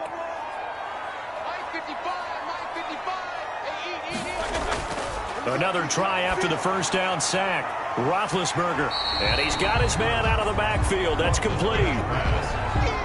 That might feel like a little bit of a lost opportunity there for the offense because the defense brought pressure that time. And sometimes against that, you can get out to your running back, and it can turn into a big gain downfield. But what a nice job they did getting to him quickly and holding him to a short gain.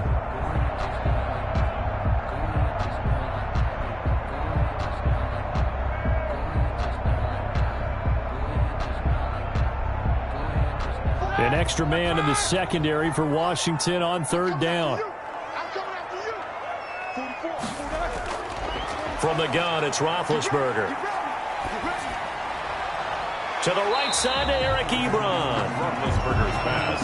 And he is not going to get to the marker as they stop him short at the 14. So much about offense is what you call hidden yardage. You know, you throw the ball to someone, they catch it, and then they can make a big play. You know, they create a play, run after catch. They did a really nice job there of limiting that and keeping him from a first down. Yeah, stopped him in his tracks.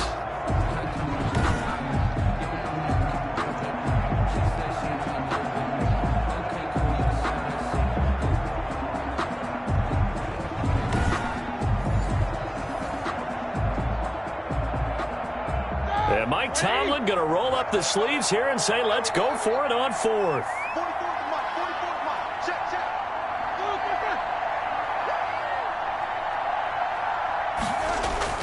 Trying to get it with Snell. And he's got the first down as he gets it to the 8th. That's another. Well, we kind of looked at each other as they decided to go for it, but in the end, great execution, a 6-yard gain, and it all works out.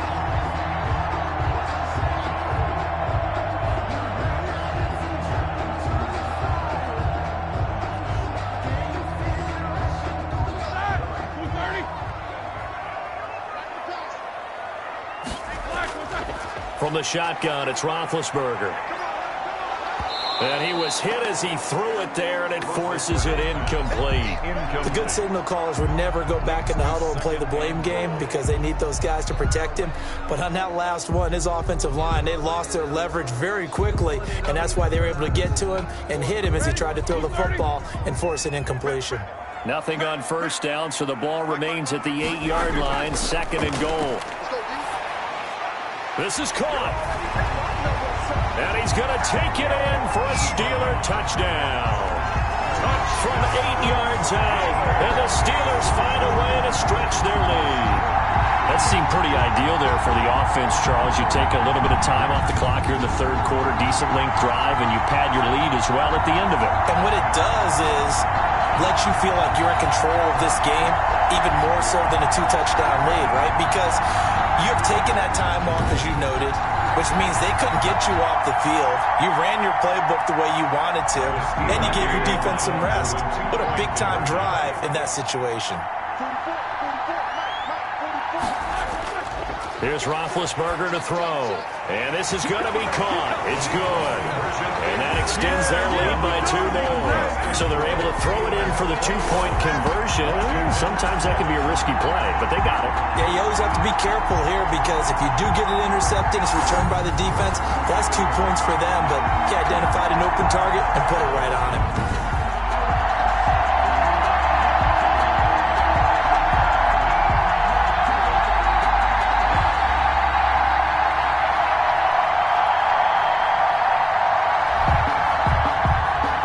Boswell now to kick it away after the touchdown. Fielded just outside the goal line. And he'll get it up past the 20 to about the 22. Greg Stroman on the return. Washington will take over 1st and 10. Out comes Washington's offense as they get set to take over here. And with this deficit, you can't have too many more drives like the last drive where you had to punt it away. You know what I would tell my offense right here? The punter doesn't exist, guys. He doesn't even exist. He's not a team anymore. I just cut him, all right? So you've got to go out and create some offense for us here and give us some points.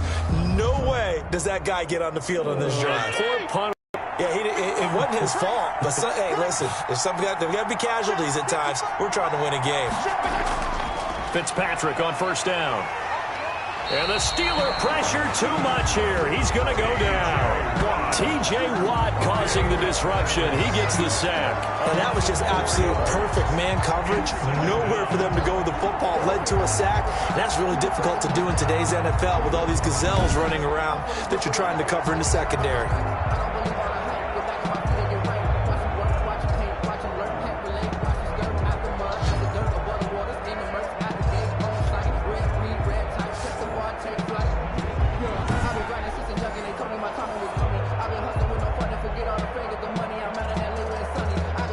So after the sack, here's 2nd and 14. And he'll give it here to his running back. And he is going to be stopped cold behind the line of scrimmage. They lose 2 on that last play, so things get even tougher. 3rd and long coming up.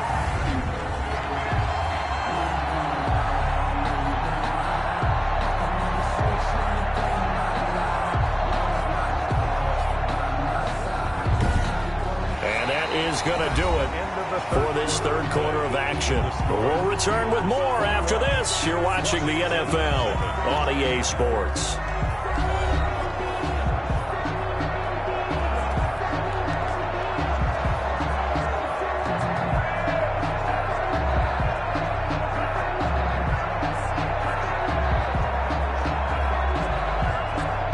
Washington on 3rd down. They've only converted once in 4 tries. This is 3rd and 16.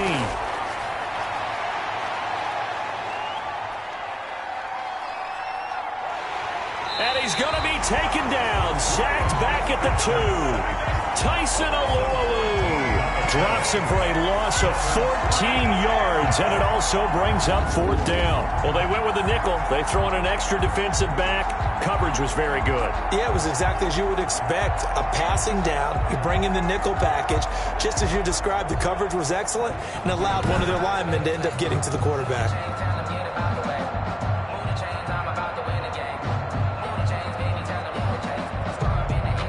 All right, they're going to try and keep hope alive here on 4th down. They're going for it. Out of his end zone, Fitzpatrick. And no, it's incomplete. Boy, it looked like he had it and dropped it. And an utter disaster as the ball's going to go over on downs at the 2-yard line. So they really needed points here in a 2-score game. Could not come away with anything there on 4th. And while we know they're a little bit discouraged here, they can't check out of this game. You and I have called a good number of games over the course of our career where we've seen these types of situations. Teams get the ball back, and that miracle does occur. So they can't let that dream go just yet. They have to get stout on defense here. Yeah, right now really hoping for a turnover. How about this starting field position? 1st and goal from 2 yards out. They'll try to run this one in. And this will result in him losing yardage. Back to the 3. That's going to go as a loss of a yard, and it'll be 2nd down. This is obviously a critical sequence for this defense if they want to stay in this game. Down 2 scores already. They give up a touchdown here. That'll make things really difficult for their offense moving forward.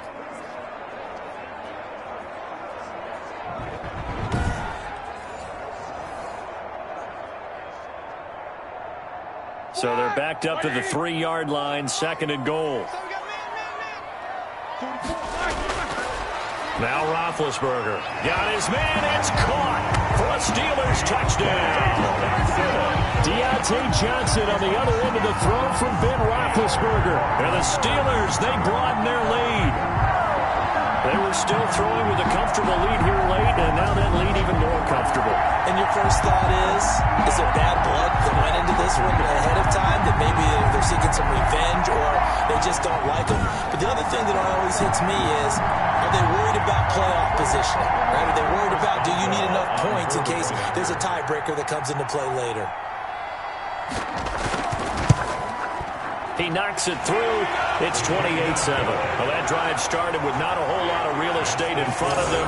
In plus territory, excellent field position. 2 plays later, pay dirt.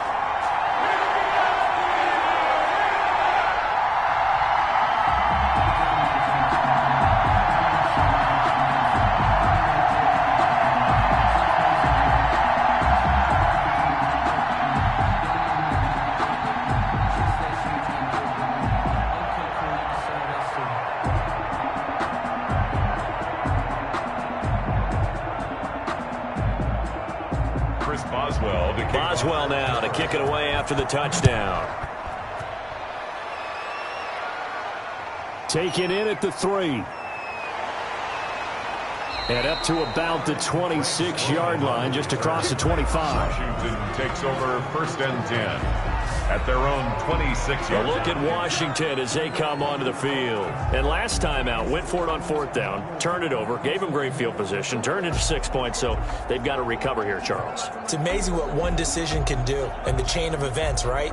The decision to go for it on 4th down. Caused all of that. It caused every bit of it, but it showed confidence. Hey, I've got confidence in you guys. Go pick it up for them. Didn't happen. Also showed confidence in the defense. They didn't pick up their end of the bargain, so now they've got to come back out and start over and rebuild that confidence. A first down throw for Fitzpatrick.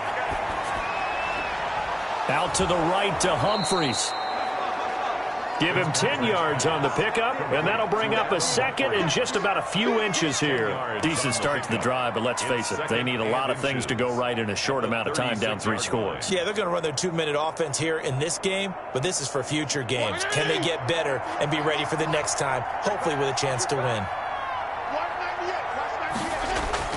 Looking to throw again on 2nd down. Fitzpatrick. Open man is Samuel. Complete. That one a first down pickup of 8. An 8-yard pickup. And a Washington first down.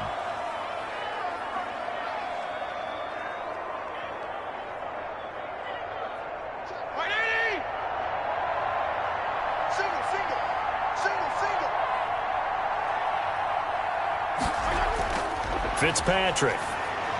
And he'll get this to Antonio Gibson, complete. And they'll get him down after a pickup of 8, 2nd and 2. For a second there, I thought that might break big. Screen pass. Looked like it was coming together. Looked like there was an opening. Still, ended up with a solid gain. Facing a 2nd and 2 after that last catch, good for 8 yards. They'll throw again, Fitzpatrick. And he overshot him there. It's out of bounds, incomplete. Was trying to get it to Terry McLaurin, and it's 3rd and short. They'll probably spend a little extra time dissecting the game film after this one. I think the part of their plan was to hit him over the top of the deep ball. They've been unsuccessful all night. Washington on 3rd down, just 1 for 5 to this point. This time they face a 3rd and 2. To the air again, Fitzpatrick. This is caught by his tight end, Logan Thomas. And they're going to have themselves another first down as the tackle's made at the Steelers' 38-yard line. This defense has certainly had an outstanding second half, haven't they? I know they just gave up a first down there, and for the offense, they're hoping that that's something that they can jumpstart with and maybe start to move the ball a little bit better. But it's been tough sledding for them here the entire second half. So here's a 1st and 10 at the 38.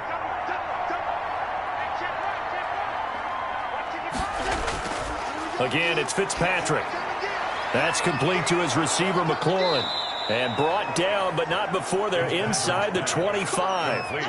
Another nice gain, 13 yards that time, and another first down. Offense for them has been at a premium. You wonder where plays like that have been all game long. They're thinking the exact same thing themselves, but they're also looking forward now, because now these plays are really for next week, trying to get some momentum going. On 1st and 10, Fitzpatrick.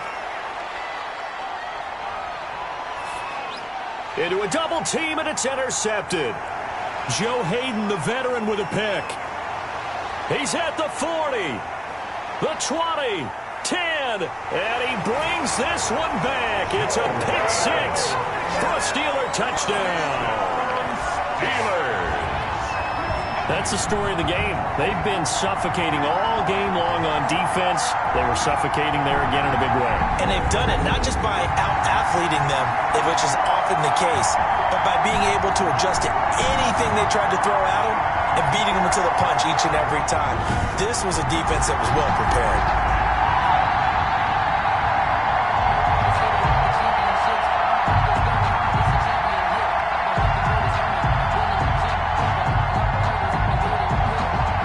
Point now by Boswell.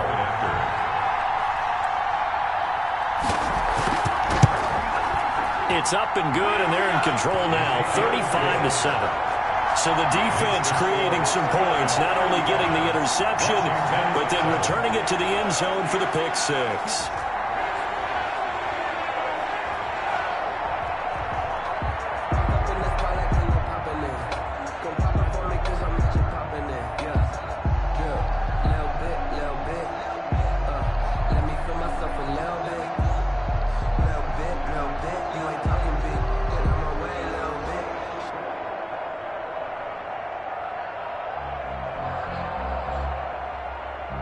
So they'll get another shot on offense following that pick six. And now the kick is away. Taking it about the 1. And he brings us out past the 20 to the 24. Washington will take over 1st and 10 at their own 24-yard. Now we get another look at Washington on offense. And following the pick six, and they had decent field position in throwing that pick six. We'll see how they attack this drive. And I think all you say to your guy is, listen, let's just take care of the football a little bit better. Make some better decisions on this drive, and they'll probably help him a little bit with maybe some really high percentage throws early to let him get settled back in. But they told him, and they told us, they've got confidence. That's not a problem. Yeah, not a problem at all. They just want to make sure they get things settled down a little bit for their offense and give their defense a little bit of a chance to rest. A pass there over the middle to start things out. And it's a fumble. And it's picked up by the Steelers. And they have the football and will set up shop at the 33-yard line. All right, you've had to put up with me in this booth. I'm going to try and be simple this time and succinct. It simply has not been their night. No, I think that fumble's kind of indicative of how this whole evening's gone, isn't it? Without a doubt. I mean, they've tried, but nothing has ever really taken throughout the game. That's why they're down so big.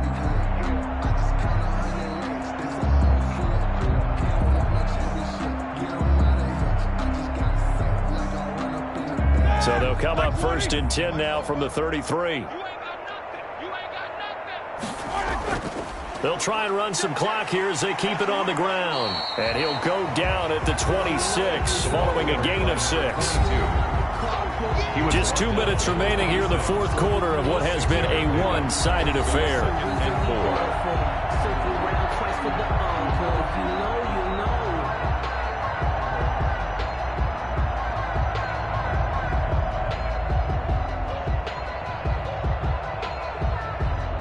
So the Steelers with the football as we get you reset. And let's see what they've come up with offensively after having time to talk it over.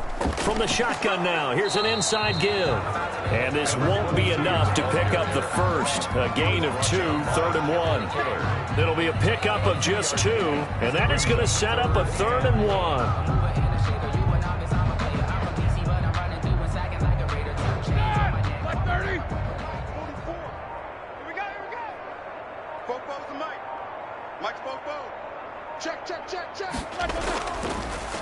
A handoff as they run the counter play. And he will have the first before he's brought down right on the chalk of the 20. They're able to convert with a gain of 4. Well, partner, none of these runs individually have added up to a whole lot. Now, 3 plays, all 3 short runs, but together a first down. Yeah, it's amazing how the narrative changes when you string them together.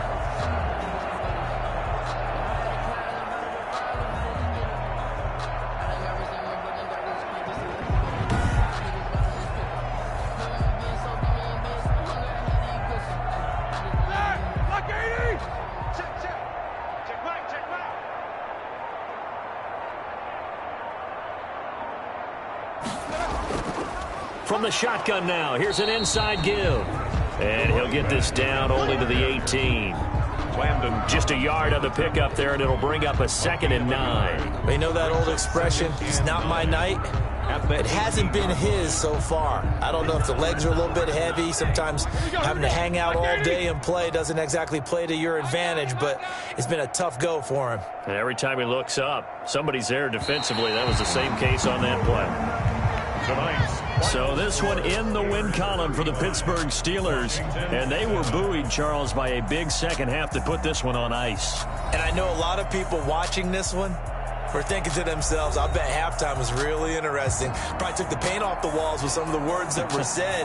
But I get the sense it was much more the adjustments they made. They came in with a game plan that we saw that didn't work in the first half. They made the adjustments necessary, went away from that, and then they got it together, got a spark, and then took off. It's really nice to watch in the second half.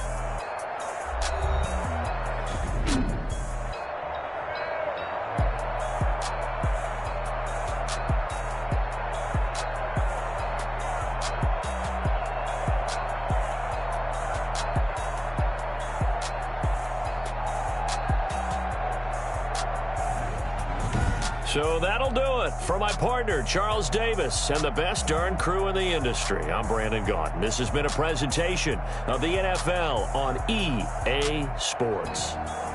The Steelers are winners as we say so long from Heinz Field.